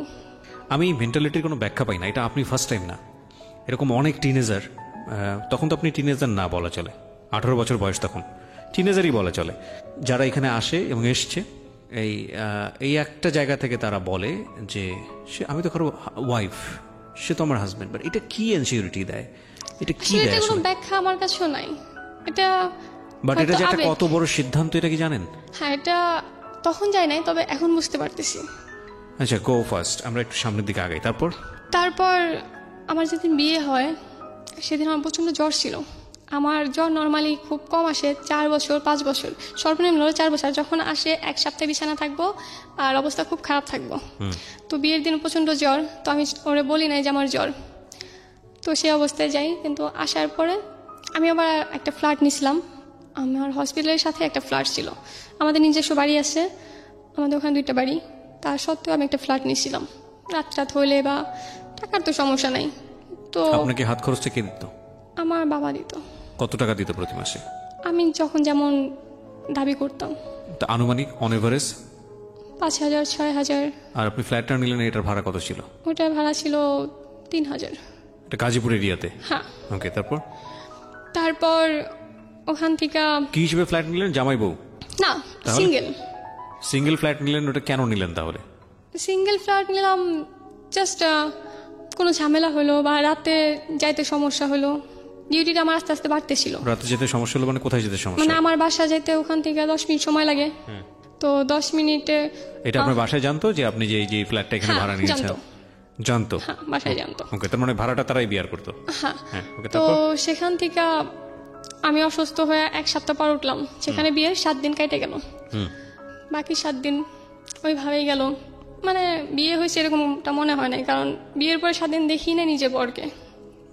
তারপর আমি হসপিটাল তো কদিন যাইতে পারিনি। 15 দিনের মাথায়, মানে 16 তারিখ, আমাদের বিয়ে হয় 1 তারিখে, 16 ডিসেম্বর, ও প্রচণ্ড বমি করতেছিল, প্রচণ্ড পরিমাণ বমি। তো আমি বিকেলবেলা ওরে গিয়া 2টা ট্যাবলেট দিয়ে আসলাম বমির, যাতে খায়। তো দিয়ে আসার পরও খাইলো, তারপর বমি কমলো না। সেদিন 16 ডিসেম্বর হিসেবে আমাদের হসপিটালে একটা প্রোগ্রাম ছিল। তো আমার ছোটবেলা থেকে রান্না বান্নাটা খুব ভালো পারতাম আমি। তো হসপিটালে যাওয়ার পরে আমি রান্না একদিন করছিলাম, সেই জন্য স্যার বললো যে আজকে তো তুমি করো। তো সেই সূত্রে রান্নাটা করতে গেছি। স্যার, আমি ফার্স্টে থাকতে চাইছিলাম না, স্যার পর রিকোয়েস্ট করলো। রিকোয়েস্ট করার পর আমি 6 তলা চলে গেলাম রান্নার জন্য। দেন রান্না করলাম, রাত্রি 10টা বাজে নিচে নামলাম, মানে গ্রাউন্ড ফ্লোরে নামার পর এখন ওর চাচা যে উনি এসে ভাইস্তে বলে রাখতেছে, ভাইস্তে কোথায়, কোন কেবিন আসে। তখন আমি জানি যে ভাইস্তে তো একজনই আসে, আর কারো ডাকবো না। আমি খাবারটা মানে ঢিল মেরে সেটা আমি ওরা খুঁজতে গেলাম, মানে সবাই আমার দিকে হা করে থাকা রয়েছে, হঠাৎ এরকম সিনকিট ক্যান করতেছে। তো আমি চেম্বারে গিয়ে দেখি যে ও বেডে শুয়ে আছে। পরে আমি ওরে দেখে বললাম, আপনি এখানে কেন? ও বলতেছে এত রাত হয়ে গেছে, আমার ডিউটি নর্মালি 7টা অবধি, তো আমি রাত করি না। তো এই জন্য চিল্লাতেছে কেমনে আমি বাসায় যাব। আমি ওটা না ভেবে ও হসপিটাল অ্যাডমিট কেন, এটাই না আমি বেশি ভাবতেছি। পরে রিপোর্ট আসলো, রিপোর্ট দেখে তো আমার চোখে একদম জল চলে আসলো, যেটা কী দেখতেছি আমি। দেন আমি রিপোর্টগুলো নিয়ে স্যারের কাছে গেলাম। স্যার বলতেছে, স্যার আমার নর্মালি তুই করে বলতো যে এই ছেলেটার তো 2টা কিডনি শেষ। আমি বললাম এটাই কি বলতেছেন? পরে কি হয়েছে 2টা কিডনি শেষ, মানে নষ্ট হয়ে গেছে, 2টা কিডনি ড্যামেজ। আমি বললাম স্যার এটা কিভাবে বিয়ের সম্ভব? কতদিন পরে জানলেন? বিয়ের 15 দিন পর। আচ্ছা, এটাই আপনার হাজবেন্ডও আগে থেকে জানতো না? না, ও জানতো না। আচ্ছা, তারপর কি হলো? তারপর আমি কান্না করতেছি, স্যার বলছে যে আরে কান্না করতেছিস কেন? আমি বললাম না স্যার আমাকে এলাকার ওনারা তো। তো কেউ জানে না যে হ্যাঁ। ওকে। পরে বললাম স্যার আমাদের এলাকার তো। পরে স্যার বললো যে যাই হয়েছে হয়েছে, ওরা খুব গরিব, ওদের এটা জানানোর দরকার নাই, কা কিছুদিন গেলে এমনি মারা যাবো, জানানোর দরকার নেই, কোনো রিপোর্ট দেবো না, নর্মাল একটা রিপোর্ট, ভুয়া রিপোর্ট বানায় তারা দিতে চাইতেছে। মানে টোটাল কথা এই হাসপাতালে আপনি কি করতেন? ফ্রন্ট ডেস্ক অফিসার ছিলেন, রিসেপশনিস্ট হ্যাঁ, ছিলেন, আর reception- টুকটাক কাজ শিখতেন। হ্যাঁ। তো আমি স্যারে আর কোনো ফোর্স করলাম না যদি ফ্লাশ হয়, সেই জন্য আমি ল্যাবে গিয়ে সেটা ল্যাবের যে ভাইয়াটা ছিল বললাম যে রিপোর্টগুলো আমায় দেন। পরে বললো যে আচ্ছা, আমার আবার আপু বলে ডাকতো, আপনি কাছে রাখেন, দিয়েন না কিন্তু। আমি বললাম আচ্ছা ঠিক আছে। পরে সেগুলো নিয়ে আমি ওরা কিছু জানাইলাম না। পরে এটা কি আমি গাজীপুরের হাসপাতাল? হ্যাঁ, মানে গাজীপুরে দেন ওখান থেকে আমি ওদিনকে ওদের বাসায় যাওয়ার কথা ছিল। ওদের বাসায় বলতে এই জন্য যাওয়ার কথা ছিল, অনেক রাত হয়ে গেছে গা, আমার এলাকায় একটা ছেলে আমায় খুব ডিস্টার্ব করতো, যার জন্য ভয় পাইতো। পরে বলে আজকে আমাদের বাসায় থেকে যাও, যেহেতু আমার ফ্ল্যাট আছে, ফ্ল্যাটের বাসায় আমার বাসায় প্রবলেম হবে না। তো সেদিন আমি ফার্স্ট ওদের বাসায় গেলাম, রাতের অন্ধকারে গেছি, ওদের বাসায় কেমন আমি কিছুই জানতাম না। তো ওদের বাসায় গিয়ে আমি কান্না করতে করতে যাইতেছি, ওর মা আমায় বললো যে কি ব্যাপার, ঠান্ডা লাগছে নাকি তোমার, অন্ধকার দেখতেছে ওর না। মা জানতো বিয়ের ব্যাপারটা? হ্যাঁ, বিয়ের ব্যাপারে জানতো বলে তো। তো ওর ওয়াইফ কোথায় থাকতো? ওরা আলাদা বাড়িতে থাকতো, কারণ ওর মা আর ওর বাবা ওর বাড়ি থেকে বের করে দিছিল। আচ্ছা। মানে শুরু থেকে খুব খারাপ ব্যবহার করছে, মানে নিজেরাই ভুল করে একজন আনছে, আবার নিজেরাই বের করে দিচ্ছে। তো ওর ওয়াইফ কোথায় থাকতো? একই এলাকায় কিন্তু ভাড়া বাড়িতে, আর আমি গেছিলাম ওদের বাড়িতে, মানে ওর বাবা মা যেখানে থাকতো সেখানে। তো ওখানে যাওয়ার পর আমি সবকিছু বললাম যে এই সমস্যা, তারা ডিরেক্ট বলতেছে না আমি বিশ্বাস করি না। মানে কি আপনি পুরো বিষয়টা ওপেন করে দিলেন? হ্যাঁ, আমি বললাম যে ওর কিডনি 2টা ড্যামেজ। পরে বললাম আমি বিশ্বাস করি না। কে বলছে সেটা? ওর মা, ওর বাবা। তারপর আমি পরের দিন হসপিটালে বাহিরে। ওকে বলেননি, ওর বাবা মাকে বলেছেন? না, ওরা বলি না, কোনো ভাঙা পড়বো প্রচন্ড, আমি বলতে পারি নাই। পরে ওর বাবারে ডাকলাম, ডাকার পরে রিপোর্টগুলো দেখালাম, বোঝে না, তারপরে দেখাইছি যে দেখেন এই সমস্যা, অন্তত মনের এটা দূর করার জন্য আপনি ঢাকা যে একটা টেস্ট করেন, তাও সে রাজি হচ্ছে না।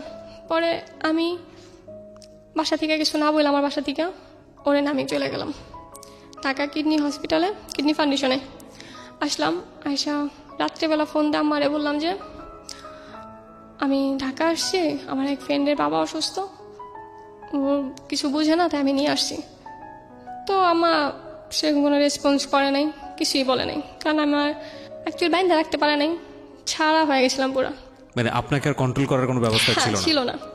তারপর আমি যেটা করলাম, ওর টেস্ট করালাম, সবকিছু পজিটিভ আসলো। তখনও বিশ্বাস করে না ওর ফ্যামিলি, মানে যা বলেছে তাই, আসলে 2টো কিডনি নষ্ট? হ্যাঁ, কিডনি নষ্ট, কিন্তু ওর ফ্যামিলি মানতেছে না।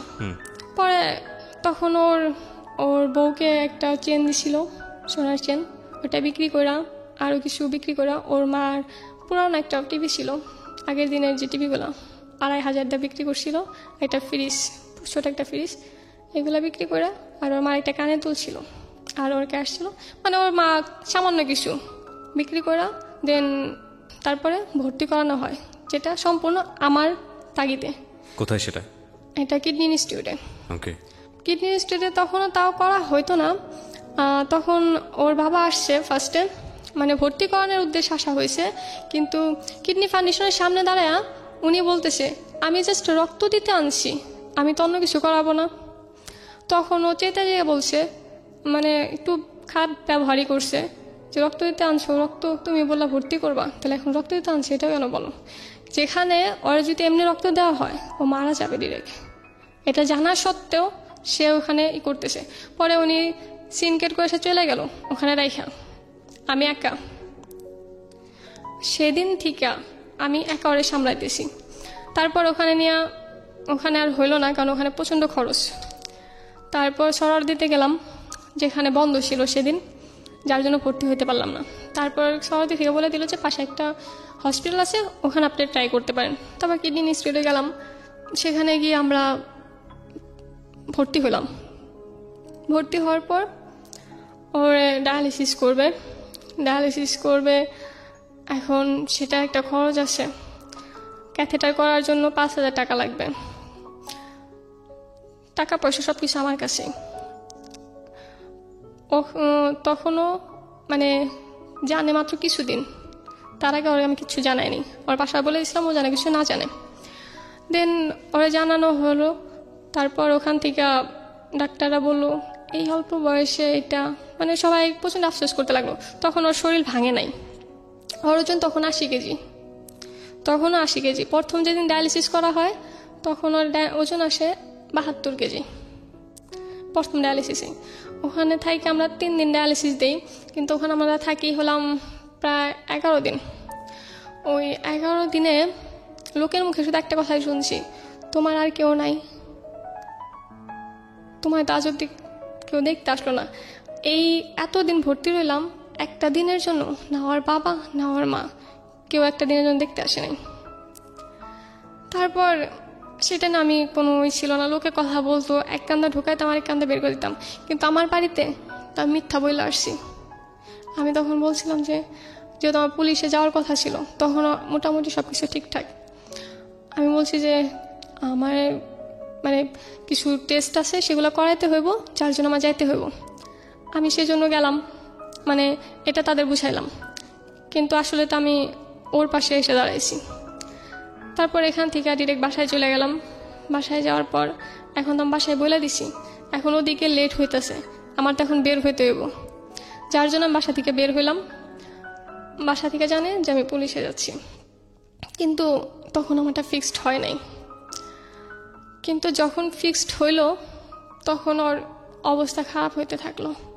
তখন আমি কিছুদিন ওর পুকুর বাড়িতে থাকি, ওখানে আমার আলাদা রাখি। বাসায় কি জানতো আপনি যে এতদিন ধরে ওর পিছনে দৌড়াদৌড়ি করছেন? না, এগুলো আমার বাসায় কিছু জানতো না। ওকে। তো এর মাঝে যখন ও হসপিটালে ভর্তি থাকে তখন ওর বউ ওর নামে বিচার দেয়। আচ্ছা, কিসের বিচার? সমাজে ওরে 6 মাস ধরে খাইতে দেয় না, ওর ওপর অত্যাচার করতেছে, এই সমস্ত বিচার দেয়। ও যে অসুস্থ এটা না তার কোনো মাথা ব্যথা নেই। না, ওই সময়টাতে কি মানে আপনার ব্যাপারটা জানতো? তাও জানতো না? আমার ব্যাপারটা জানতো না। ইনফ্যাক্ট যখন অসুস্থ থাকা হসপিটালে ভর্তি করার আগে একদিন বমি করছিল, বালতিতে বমি করছিল। সে বালতির অবধি ফালায় না, 2 দিন অবধি বালতি হয়েছিল। 2 দিন পরে ও নিজে বালতিটা ফালায়। মানে এতটাই শুধুমাত্র ওর টাকা পয়সা খাইতে পারছে, ওর সাথে ঘুমাইতে পারছে, শুধু ওরে পছন্দ করে নাই। ওরে পছন্দ বলতে ওর কাজ করতে পছন্দ করে না, এক কথা। দরকার কি আপনি তাকে নিয়ে কোনো মন্তব্যই করেন না, আপনি বরং আপনার জায়গায় থাকেন। হ্যাঁ, তারপর সেখান থেকে গিয়ে বিচার দিল এই সমস্ত হাবি যাবি। তারপর 2বার বিচার করলো, মানে বিচার বসলো এলাকায়। সম্পূর্ণভাবে ওই মেয়ের মানে ওর বউয়ের সাপোর্ট করলো, কারণ তারা ওনারে ঘুষ দিছিল আর ইমোশনালভাবে কান্না করছিল। একটা মেয়ে কান্না করছে মানে অনেক কিছু মনে করছে তারা, কিন্তু একটা ছেলে যে অসুস্থ সেটা তারা আরো বেশি বিশ্বাস করে নাই। এই জন্য কারণ তখনও ওর শরীরটা ভাঙে নাই, তখনও ওর আর ক্যাথেটা যে করা হয়েছিল এগুলা বাসায় যাওয়ার আগে সবকিছু খুলে আসা যাওয়া হয়েছে, যার জন্য মনে হয়েছে যে কিছুই না। তারপর চেয়ারম্যান বলল যে ওর যেহেতু সমস্যা বিশ্বাস করে না, তাহলে ওর শ্বশুরবাড়ি হলাম টাঙ্গাইল নিয়ে এসে পরীক্ষা করো। তখন চেয়ারম্যানের মানে বলা উচিত ছিল যে টাঙ্গাইল কেন করবেন, ঢাকায় এত বড় বড় হসপিটালে করাইছে, বা তোমার যদি ডাউট থাকে তুমি সেখানে যা করাও, টাঙ্গাইল কেন করা হবে, টাঙ্গাইলে কি আছে। এটা উনি বলে নেই। এটা ওনার, যেটা আমার মনে হয়েছে যে আমার না প্রত্যেকের মনে হবে, এই রেডিও যারা শুনতেছে তাদের প্রত্যেকের মনে হবে যে এটা তার বিচার হয় নাই। ঠিক আছে, বিচার টিচারের দরকার নেই, আপনি আপনার লাইফে। তারপরে সেখানে থেকে উনি চলে গেল, অশান্তি করা শুরু করলো। তখনও জানে না, কারণ তখনও আমাদের ভিতরে যা করছে আমি দূরে থেকে করছি, মানে সামনাসামনি আমি কখনো আসিনি। তারপর পুলিশে যাওয়ার কথা, যেটা আমার ফাইনালি চলে আসলো, সময় হয়ে গেল, সব কিছু ঠিকঠাক হয়ে গেল, কিন্তু তখন ও আর রাজি হলো না, থাক চাইতে হইব না। আবার আমার যে ফ্রেন্ড নিতে চাইছে ও আবার আমায় পছন্দ করতো, যেটা ও ভয় পাইতো। ওর এত বড় একটা অসুখ, যদি আমি ওর ছেড়ে চলে যাই, সব কিছু মিলায় ও আমার যাইতে দিল না। তো আমিও ভাবলাম যে ওর পাশে হয়তো আমার খুব বেশি দরকার, তো আমি আমার লাইফটা নিয়ে এসে আমি একদমই ভাবলাম না, ওপরে আল্লাহ আছে, যা হবে হইব। প্রিয় শ্রোতা, অনুষ্ঠান চলতে চলতে আপনাদের জন্য একটি বিশেষ অ্যানাউন্সমেন্ট করতে চাই। সেটা হলো আমি আরেকটি অনুষ্ঠান করি রেডিও আম্বার 102.4 FM প্রতি শনিবার রাত 10টায় প্রচারিত হয় মাইক্রোফোন টেস্টিং 1024। হয়তোবা অনেকেই শুনেছেন, বাংলাদেশের রেডিওর ইতিহাসে সর্বপ্রথম মিউজিক রিয়েলিটি শো, গানের রিয়েলিটি শো। এবং 2019 সালের সেরা আম্বার ভয়েস আমরা খুঁজে বের করবার চেষ্টা করছি। সেখানে আপনি অডিশন দিয়ে সেখানে আপনি অংশগ্রহণ করে সেরা আম্বার ভয়েস হতে পারেন। আপনি যদি মনে করেন যে আপনি খুব ভালো গান করেন কিন্তু সে অর্থে তেমন কোনো প্ল্যাটফর্ম কোথাও পাননি, তাহলে ছোট্ট একটা অডিশন দিতে হবে আপনাকে। ফোন করে আপনাকে গাইতে হবে একটা গানের 2টো লাইন বা 3টে লাইন আপনি আমাদেরকে গেয়ে শোনাবেন এবং আমরা আপনাকে ডাকবো, নিশ্চয়ই ডাকবো। ওকে, ফোন নাম্বারটি আমি বলে দিচ্ছি। ফোন নাম্বারটি হচ্ছে 09611001024। আমি আবারও বলছি, ফোন নাম্বারটি হচ্ছে 09611001024। যদি আপনি মনে করেন আপনার কণ্ঠ সারা দেশের মানুষের কাছে যাওয়া উচিত, আপনি সেরকম গাইতে পারেন, তাহলে যোগাযোগ করুন এবং অংশগ্রহণ করুন মাইক্রোফোন টেস্টিং 1024-এ। আমরা আবার যাচ্ছি আমাদের অতিথির কাছে। জি, যেখানটায় আপনি ছিলেন। আমি আমার ভবিষ্যৎ নিয়ে ভাবলাম না। ইনফ্যাক্ট আমি একটা জবে ছিলাম, ভালো একটা জবে ছিলাম, স্বাধীনতা ছিল, আমি সেটাও ছেড়ে দিছি, একবারও ভাবি নেই। আমি যখন হসপিটালে ভর্তি ছিল ওখানে গেলাম, তখন আমি আমার স্যালারিটাও নেইনি, স্যালারি নেওয়ার সময় ছিল, কিন্তু আমি সেটা না নিয়ে আমি ওর কথা শুধু ভাবছি, ওর কথা ভেবে ওর পাশে ছিলাম। তারপর সাবার আমরা বাসা নিই, সাবার বাসা নিলাম, আমার সাথেও কিছুদিন থাকলো। তারপর দেখতাম যে সারাক্ষণ রুমের ভিতর থাকে, আমার মনে হলো যেভাবে থাকলে তো আরও বেশি অসুস্থ হয়ে যাব। তারপর ওখান থেকে আমি ওর বাসায় ফোন দিলাম যে ওরা আপনাদের কাছে রাখেন। তখনও আমার শ্বশুরবাড়ির সাথে আমার সম্পর্ক ভালো, কারণ দূরে ছিলাম, কোনো কিছু না আমি নাক গলাই নেই, আমি জাস্ট প্রয়োজন সময় পাশে ছিলাম, এটুকুই, সেজন্য ভালো ছিল সম্পর্ক। তারপর আমরা আবার 2 মাস থাকলাম, মানে আমি একা ছিলাম, ও কিছুদিন ছিল মাত্র, ওখানে পাঠিয়ে দিই। আস্তে আস্তে ওর শরীরটা প্রচণ্ড খারাপ হয়ে যায়। রোজার ঈদের আগে ওরে এতটা অবস্থা খারাপ হয়ে যায়, ওর ফ্রেন্ডরা কালেকশন করে টাকা, ওর ফ্যামিলি থেকে টাকা ভাঙার মতন কোনো অবস্থা নেই, মানে তাদের অ্যাকচুয়ালি ইচ্ছা নেই। দেন ওর ফ্রেন্ডরা সব কিছু মিলায় 35,000 টাকা দেয়, যেটাতে আমরা শুরু করতে যাই। ফার্স্টে টেস্ট করি, 24 তারিখে আমরা যাই। যাওয়ার পর ডাক্তার বলে যে ঈদের আগেই তোমরা কমপক্ষে 2টা ডায়ালিসিস নাও। তখন ঈদের মাত্র বাকি 4 দিন। তখন তো আমাদের পক্ষে নেওয়া সম্ভব না। কিন্তু ঢাকা যাওয়ার আগে যেটা হয়, আমরা যখন কোনাবাড়ি থেকে কাশিমপুরের আসতে থাকি, অটোতে ও হঠাৎ করে সেন্সলেস হয়ে যায়। আমার ঘাড়ে মাথাটা ছিল, হঠাৎ করে সেন্সলেস হয়ে যাওয়ার পর আমি যে একজন এই প্রফেশনে কিছু হলেও জানি, শিখছি, তা আমি চেক করব যে সেটা না করে সেটা আমি ভয় পেয়ে গেছি পুরা। তা একজন লোক এসে বলতেছে, প্রায় আমার চিৎকারে 50 জন লোক জড়ো হয়ে গেছে, একজন লোক এসে বলতেছে মারা গেছে, মানে ডিরেক্ট ঘোষণা করে দিল যে মারা গেছে। ওটা শোনার পর তা আমি আর ঠিক নেই। দেন কিছুক্ষণ পর ও মাথা তুলছে, মাথাতে বলতেছে কি হয়েছে। তখন মনে হয় যে আমার আত্মার প্রাণ ফিরে আসলো। তারপর সেখান থেকে আমি খুব ভয়ে ভয়ে অরণ্যার হসপিটালে যাই, সেখান থেকে টেস্ট করে সাবার চলে যাই ডিরেক্ট। যেদিন যাই সেদিন বাসায় যাওয়ার পর সন্ধ্যার পরে আমার একটা ছোট হার্ট অ্যাটাক হয়। মানে আমি এতটা প্রেশার নিয়েছিলাম যেটা আমি সহ্য করতে পারিনি। একে তো বয়স অল্প, দ্বিতীয়ত বয়স অনুযায়ী অনেক বেশি টেনশন নিয়ে ফেলছিলাম। তারপর ও প্রচণ্ড ভয় পেয়ে যায়, ও কী করবো, নিজে একজন অসুস্থ রোগী, ও বুঝতেছিল না কি করা উচিত। যখন আমার সেন্স আসলো বা একটা ওষুধ দিতে হয় যেটা ও আমায় দিতে পারে নাই, ও অ্যাকচুয়ালি ভাবে না যে আমি ওখান থেকে ব্যাক করতে পারবো, কারণ ওই সিচুয়েশনটা দেখছিল। তারপর যাই হোক আল্লাহর রহমতে সব কিছু ঠিক হয়েছে। তারপর ওখান থেকে ওর চিকিৎসা আবার শুরু হয়, নিয়ে আসা হয়, ওর চিকিৎসা শুরু করি। ফিস্টুলা করতে হবে।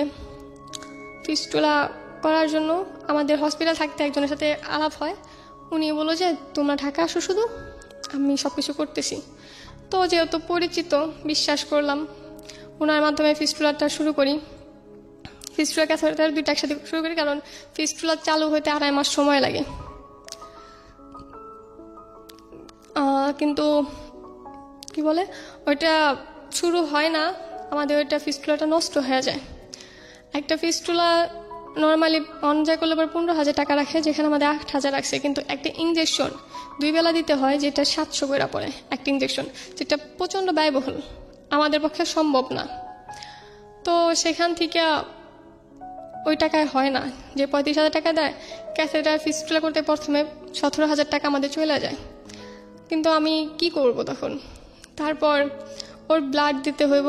আমরা যখন ডায়ালিসিস শুরু করি। প্রথম ডায়ালিসিসের দিন ওর ব্লাড ছাড়া ডায়ালিসিস কোনোভাবে শুরু করবো না, হিমোগ্লোবিন তখন 3-এরও নিচে। আমি মানে বলতেছি, ওনারা শুনতেছে না, ওরা বলতেছে আমরা রিস্ক নিতে পারবো না। পরে যখন আড়ালে গিয়ে বললো যে আপনার হাজব্যান্ড এখন আমরা ডায়ালিসিস শুরু করি, ও মারা যেতে পারে, তখন আমি বুঝতেছিলাম না যে আমি কি বলবো।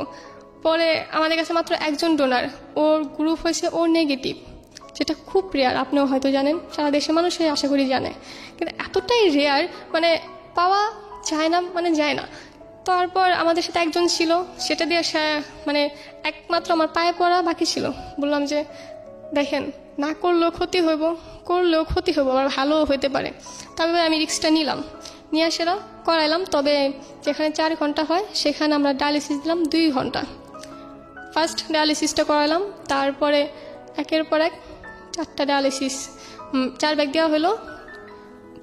প্রথমবার 1 ব্যাগ নিলাম, তারপর থেকে 2 ব্যাগ করে নেওয়া হলো, লাস্টে 1 ব্যাগ নিলাম। তার মধ্যেই ফিস্টুলাটা নষ্ট হয়ে গেল। এখন কিভাবে টাকা ম্যানেজ হবে সেটা মাথায় নাইকা।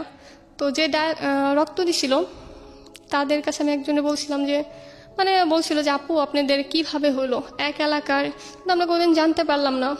পরে হিস্ট্রিটা বললাম যে এইভাবে শুরু, যদি পারো সাহায্য করো। পরে ওরা টোটাল ফার্স্টে আমাদের 32,000 টাকা দেয়। 32,000 দেওয়ার আগে আমি শুরুতেই ওরা টাকা তোলা শুরু করছে, তার 2 দিন পর আমি 15,000 টাকা তুলে নিই ওদের থেকে। 15,000 টাকা দিল আমায়, আমি ওটা দিয়ে এসে পরবর্তীতে ফিস্টুলাটা করি। কিন্তু এটা নিয়ে এসে যে ঝামেলাটা হয় ফ্যামিলিতে, ফার্স্টে যখন ওর ফ্রেন্ড আমায় টাকা দেয় ওটা ওনা নিয়ে যায়, পরের দিন সকালে আমায় মাত্র 12,000 থেকে 15,000 টাকা দিতে চায়, যেটা আমি ডিরেক্ট না বলে দিই যে আমি এটা হবে না। সেইখান থেকে তারা আমায় দেখতে পারে না। তারপরে যেটা হয়, আমি ম্যানেজ করার চেষ্টা করি সব কিছু। আস্তে আস্তে ওর অবস্থা খারাপ হইতে থাকে। ওর ডায়ালিসিস করাটা আমার জন্য খুব কষ্টের হয়ে যায়। যেটা ছিল সেটা দিয়ে সে ডায়ালিসিস আমি 2টা করে করাই, কিন্তু অ্যাট লাস্ট আমার কাছে আর কোনো টাকা ছিল না যে ডায়ালিসিস আমি করাবো। আমি কিভাবে করাবো? আমি যতটুকু পারছি, আমার সম্ভব ছিল, আমি ট্রাই করছি। তারপর এক সময় আসে আমার বাসায় জানাজানি হয়ে যায়।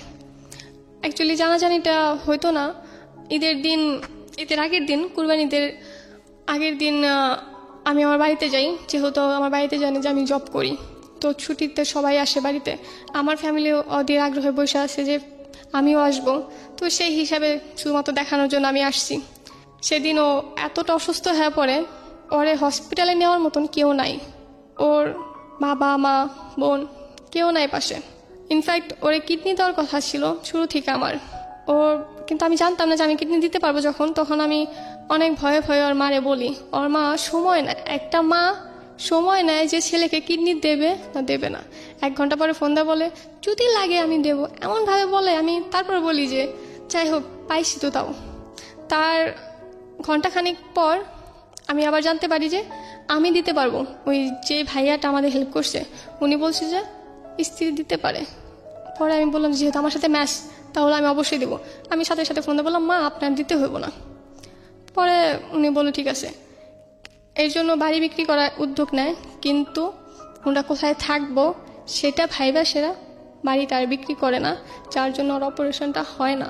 যদি হয়তো এতদিনও সুস্থ হয়ে যেত, যেটা আমাদের ডক্টর বলে। কিছু টাকার জন্য ওর অপারেশনটা হয় না, কিন্তু এর ভিতর যে সমস্যাটা হয়ে যায়, আমার ফ্যামিলি জানা যায় সব কিছু জানতো না, কারণ ওর ফ্যামিলি একদিনের জন্য সামলাইতে পারলো না। যদি একটা দিনের জন্য ওর ফ্যামিলি সামলাইতে পারতো তাহলে হয়তো আমার ফ্যামিলি ফ্লাশ হইতো না, বা আমি যেমনি চলতেছিল চালাইতে পারতাম আরও কিছুদিন। হয়তো এটা মিথ্যা, অন্যায়, তারপরও আমি মনে করছি যে একটা মানুষের পাশে থাকা, একটা মানুষ হিসেবে, আমি অন্য কোনো সম্পর্ক টানতেছি না, একটা মানুষ হিসেবে একটা মানুষের পাশে শুধু আমি থাকতে চাইছি। আমি আমার কিডনি দেবো এটা আমি একবারও ভাবি নাই। আমার শুধু একটাই চাওয়া ছিল যে একটা মানুষ হিসেবে একটা মানুষের পাশে থাকবো আর তাকে আমি সুস্থ করব। শুধু তাকে সুস্থ করার জন্য যা কিছু করার। আমি অনেক ছোট হয়েছি, লোকের কাছে হাত পাচ্ছি, আমি সারা জীবন লোককে টাকা দিয়ে আসছি, কিন্তু ফার্স্ট টাইম আমার কখনো লজ্জা লাগে নাই যখন আমি আমার স্বামীর জন্য হাত পাচ্ছি। কারণ কেন লজ্জা পাবো? আমি যদি বাঁচাইতে পারি তাহলে আমার লজ্জা পাওয়ার তো দরকার নাই। আমি সবটুকু চেষ্টা করতেছি, আর আমার মৃত্যুর আগ পর্যন্ত আমি চেষ্টা করে যাব যাতে তাকে আমি সুস্থ করতে পারি। বাঁচা মরার মালিক আল্লাহ। তবে একটা কথা এখানে না বললেই নয় প্রিয় শ্রোতা, এদের লাইফ দিয়ে আজকের এদের অবস্থাটাকে আপনি কিভাবে জাস্টিফাই করবেন, বা এদের যে ঘটনাটা সেটা দিয়ে আপনি ওদের দিকে হাত বাড়াবেন কি বাড়াবেন না, সেটার একটা বড় রকমের প্রশ্নবোধক চিহ্ন অবশ্যই আছে। কিন্তু আমার মনে হয় যে একটা মানুষ যখন মৃত্যুর দুয়ারে, তখন আসলে কি করে সে মৃত্যুর দুয়ারে পৌঁছেছে, কি হয়েছে না হয়েছে, যদি আপনার হাতে সুযোগ থাকে তাহলে আমার মনে হয় তাকে সেভ করা উচিত। তো এটা হচ্ছে বিষয়। অবশ্যই এই মেয়েটি যে সিদ্ধান্ত নিয়েছে সেই সিদ্ধান্তটা যৌক্তিক ছিল নাকি শুধুমাত্র ইমোশনাল ছিল, সেটার একটা জাজমেন্টের জায়গা অবশ্যই আছে। এবং যে ছেলেটি বিয়ে করেছে সেও সেকেন্ড ওয়াইফ হচ্ছে উনি। ফার্স্ট ওয়াইফ কি এখনো আছে না ডিভোর্স হয়ে গেছে? এখন আছে, তবে অসুস্থ হওয়ার পর থেকে চলে গেছে। মানে উনিও জানে এখন আপনাদের সেকেন্ড বিয়ের ব্যাপারে? উনি জানে কিছুদিন যাবত, মাসখানেক হইব হয়তো। উনি জানার পরে কি রিয়াকশন কি ওনার? উনি জানার পর কোনো রিয়াকশন, হ্যাঁ আবার অবশ্য বিচার দিছে, কিন্তু এলাকার লোকজন বলে যে ও যা করছে ঠিকই তো করছে, ওর পাশে একজনকে দরকার, ওর এই সেবাগুলো তুমি কেন পালাই গেছো? তাদের প্রশ্ন একটা, তুমি কেন পালাই গেছো? আর ও যখন ছিল, ও সুস্থ ছিল, ওদের সংসার করতেছিল, আমি ওদের সংসার কিন্তু ভাঙতে আসিনি। আমি তখনই আসছি যখন ওরে সাহায্য করার মতন কেউ ছিল না। আমি শুধু একটা অসহায় মানুষের পাশে এসে দাঁড়াইছি। এবার আমি কোনোদিন আসতামও না, আমি কোনোদিনও আসতাম না যদি ও পাশে থাকতো। আমি আজ এই ভরা মঞ্চে বলতেছি যে ও যদি আসে, আইসে তোর দায়িত্ব নেয়, আমি নির্দ্বিধায় আমার জায়গাটা ছেড়ে দেব। তাহলে আপনি বিয়ে করলেন কেন?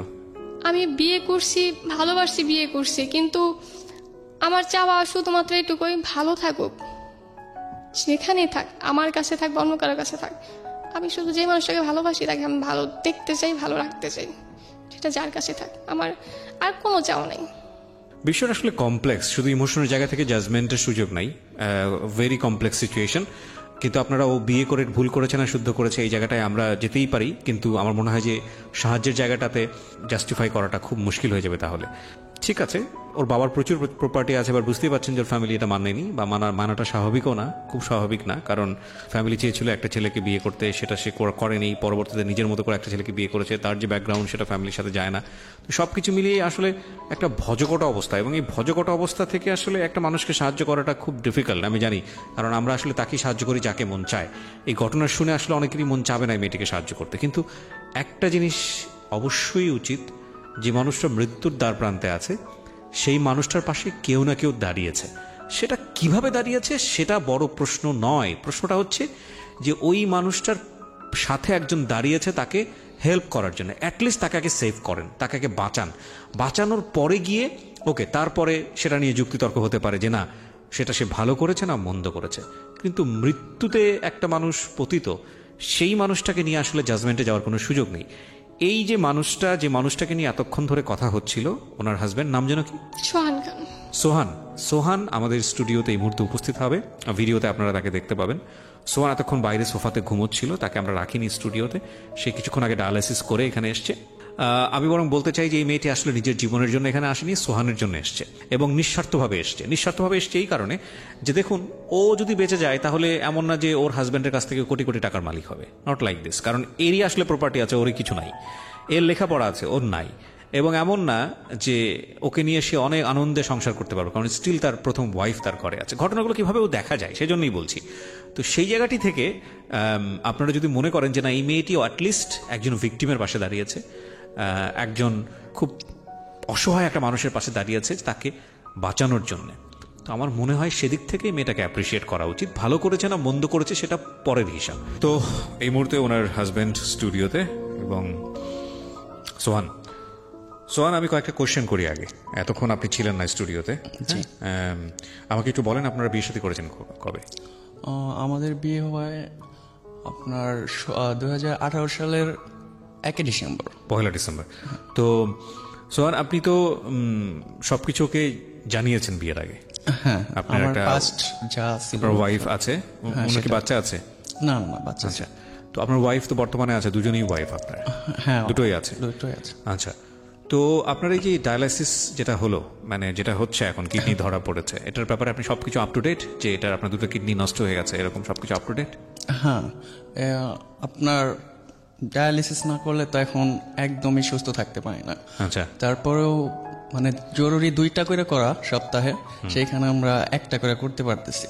আচ্ছা, যার জন্য আমি মোটামুটি 3 দিন সুস্থ থাকি সপ্তাহে, আর 3 দিন খুব কষ্ট করতে হয়, খাইতে পারি না।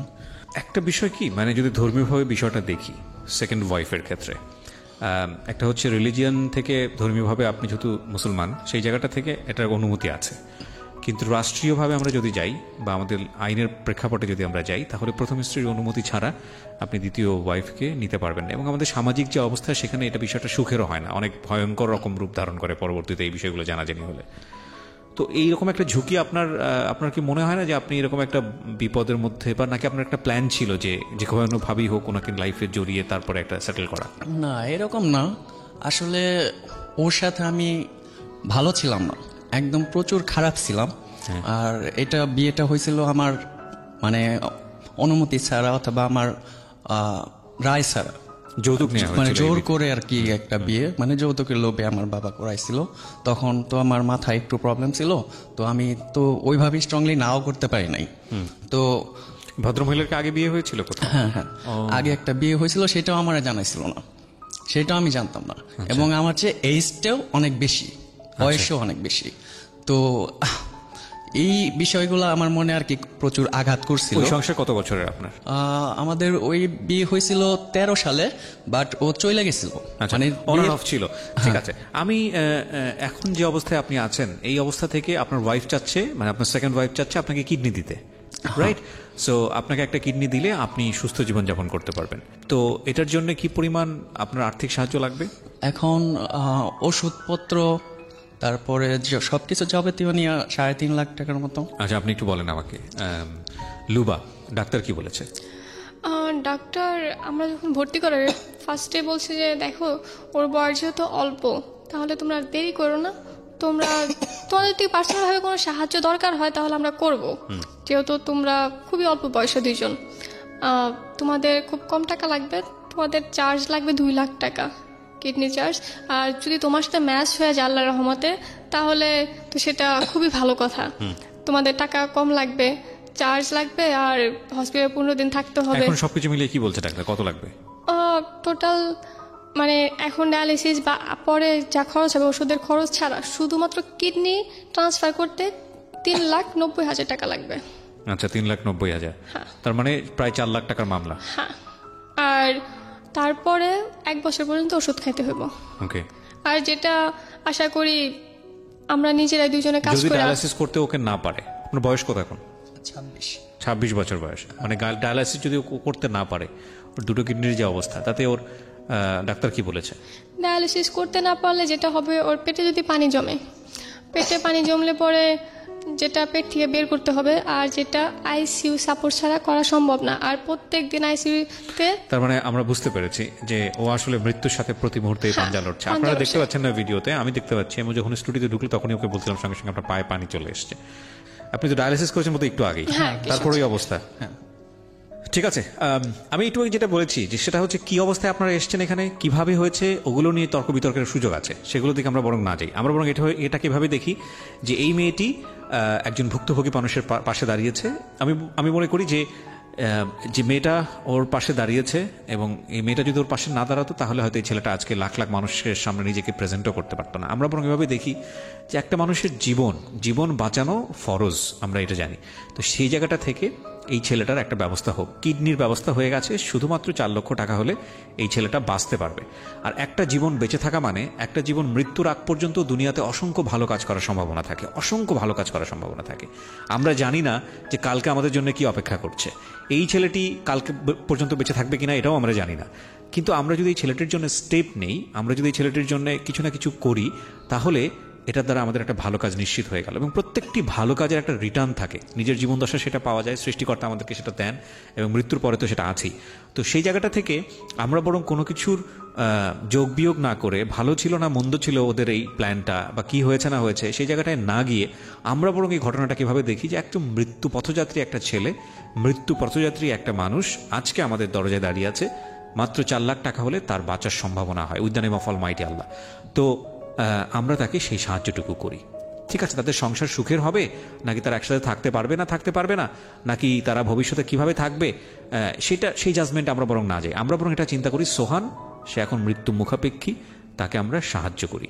হ্যাঁ, তো ওই জায়গাটা থেকে আমি আপনাদের সবাইকে বলবো যে ওর পাশে দাঁড়ান, হি নিডস হেল্প। আপনাদের যদি কোনো ফোন নাম্বার থাকে আমাদের শ্রোতাদেরকে যদি বলতে চান, আমি দুটো নাম্বারের কথা আপনাদেরকে বলে দিয়েছিলাম যে দুটো নাম্বার আপনাদেরই নামে, আপনাদের দুজনের নামে তো? হ্যাঁ। এবং এই দুটো কিভাবে করা আছে? বিকাশ করা আছে, বিকাশ করা পার্সোনাল। আর কি করা আছে? দুইটাই পার্সোনাল ছাড়া করা যায় না। শুধু বিকাশ ছাড়া আর অন্য কিছু করেনি, নগদ বা অন্য কোনো কিছু? না, ওরকম ভাবে করা হয়নি। আচ্ছা ঠিক আছে। এই দুটো নাম্বার আমি দেওয়ার আগে একটু সতর্কতা বলে দিই, এই দুটো নাম্বার দেওয়ার সঙ্গে সঙ্গে it will be publicly open, এবং এই দুটো নাম্বারে 24 ঘন্টা ফোন আসা, কারোর সঙ্গে আপনার কথা বলা, কিংবা আপনি কারোর সঙ্গে কোনো পার্সোনাল ডিলিংসে যাওয়া, কেউ আপনাকে অর্থ সাহায্য করুক আর না করুক, এগুলোর সমস্ত দায় দায়িত্ব আপনাদের নিজেদের। এই ব্যাপারে রেডিও কোনো রেসপন্সিবিলিটি গ্রহণ করছে না, এটা তো আপনারা জানেন এবং মানছেন সেটা। ওকে, সো মেনেই আমি আপনাদের এই দুটো নাম্বার অ্যানাউন্স করতে বলবো। কোনো প্রকার কারো দ্বারা ব্যক্তিগত লেনদেনে আপনি যদি ক্ষতিগ্রস্ত হন, কারো দ্বারা আপনি যদি ভুলভাবে কনভিন্স হন, কিংবা কেউ যদি আপনাকে কোনো ধরনের ক্ষতির শিকার করে, সেটার দায় দায়িত্ব সম্পূর্ণ আপনার। এটা আপনারা মেনে নিচ্ছেন সজ্ঞানে? আচ্ছা, তো মেনে নিয়ে আপনারা দুটো নাম্বার ওপেন করতে পারেন। আপনারা দুটো নাম্বার বলতে পারেন, যে দুটো নাম্বারের মাধ্যমে আপনার সঙ্গে যোগাযোগ করা যাবে, আপনাদেরকে সাহায্য করা যাবে। জি বলুন। 01644468196। আরেকবার বলেন। 01644468196। এটা একটা। আরেকটা? হ্যাঁ, আরেকটা হলো 01401868279। আরেকবার বলেন।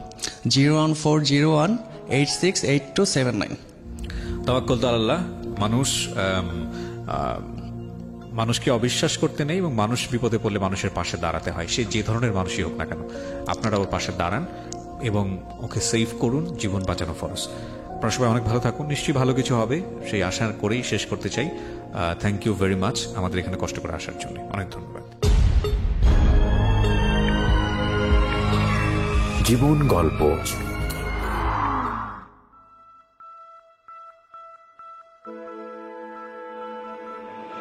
Love, hate, challenge, motivation, lies, truth, impossible, virtue, morality, something beyond entertainment. Welcome to my Stage of Reality. Stay tuned. Sunday and Wednesday with me, RJ Kibriya, only on Dhaka FM 90.4.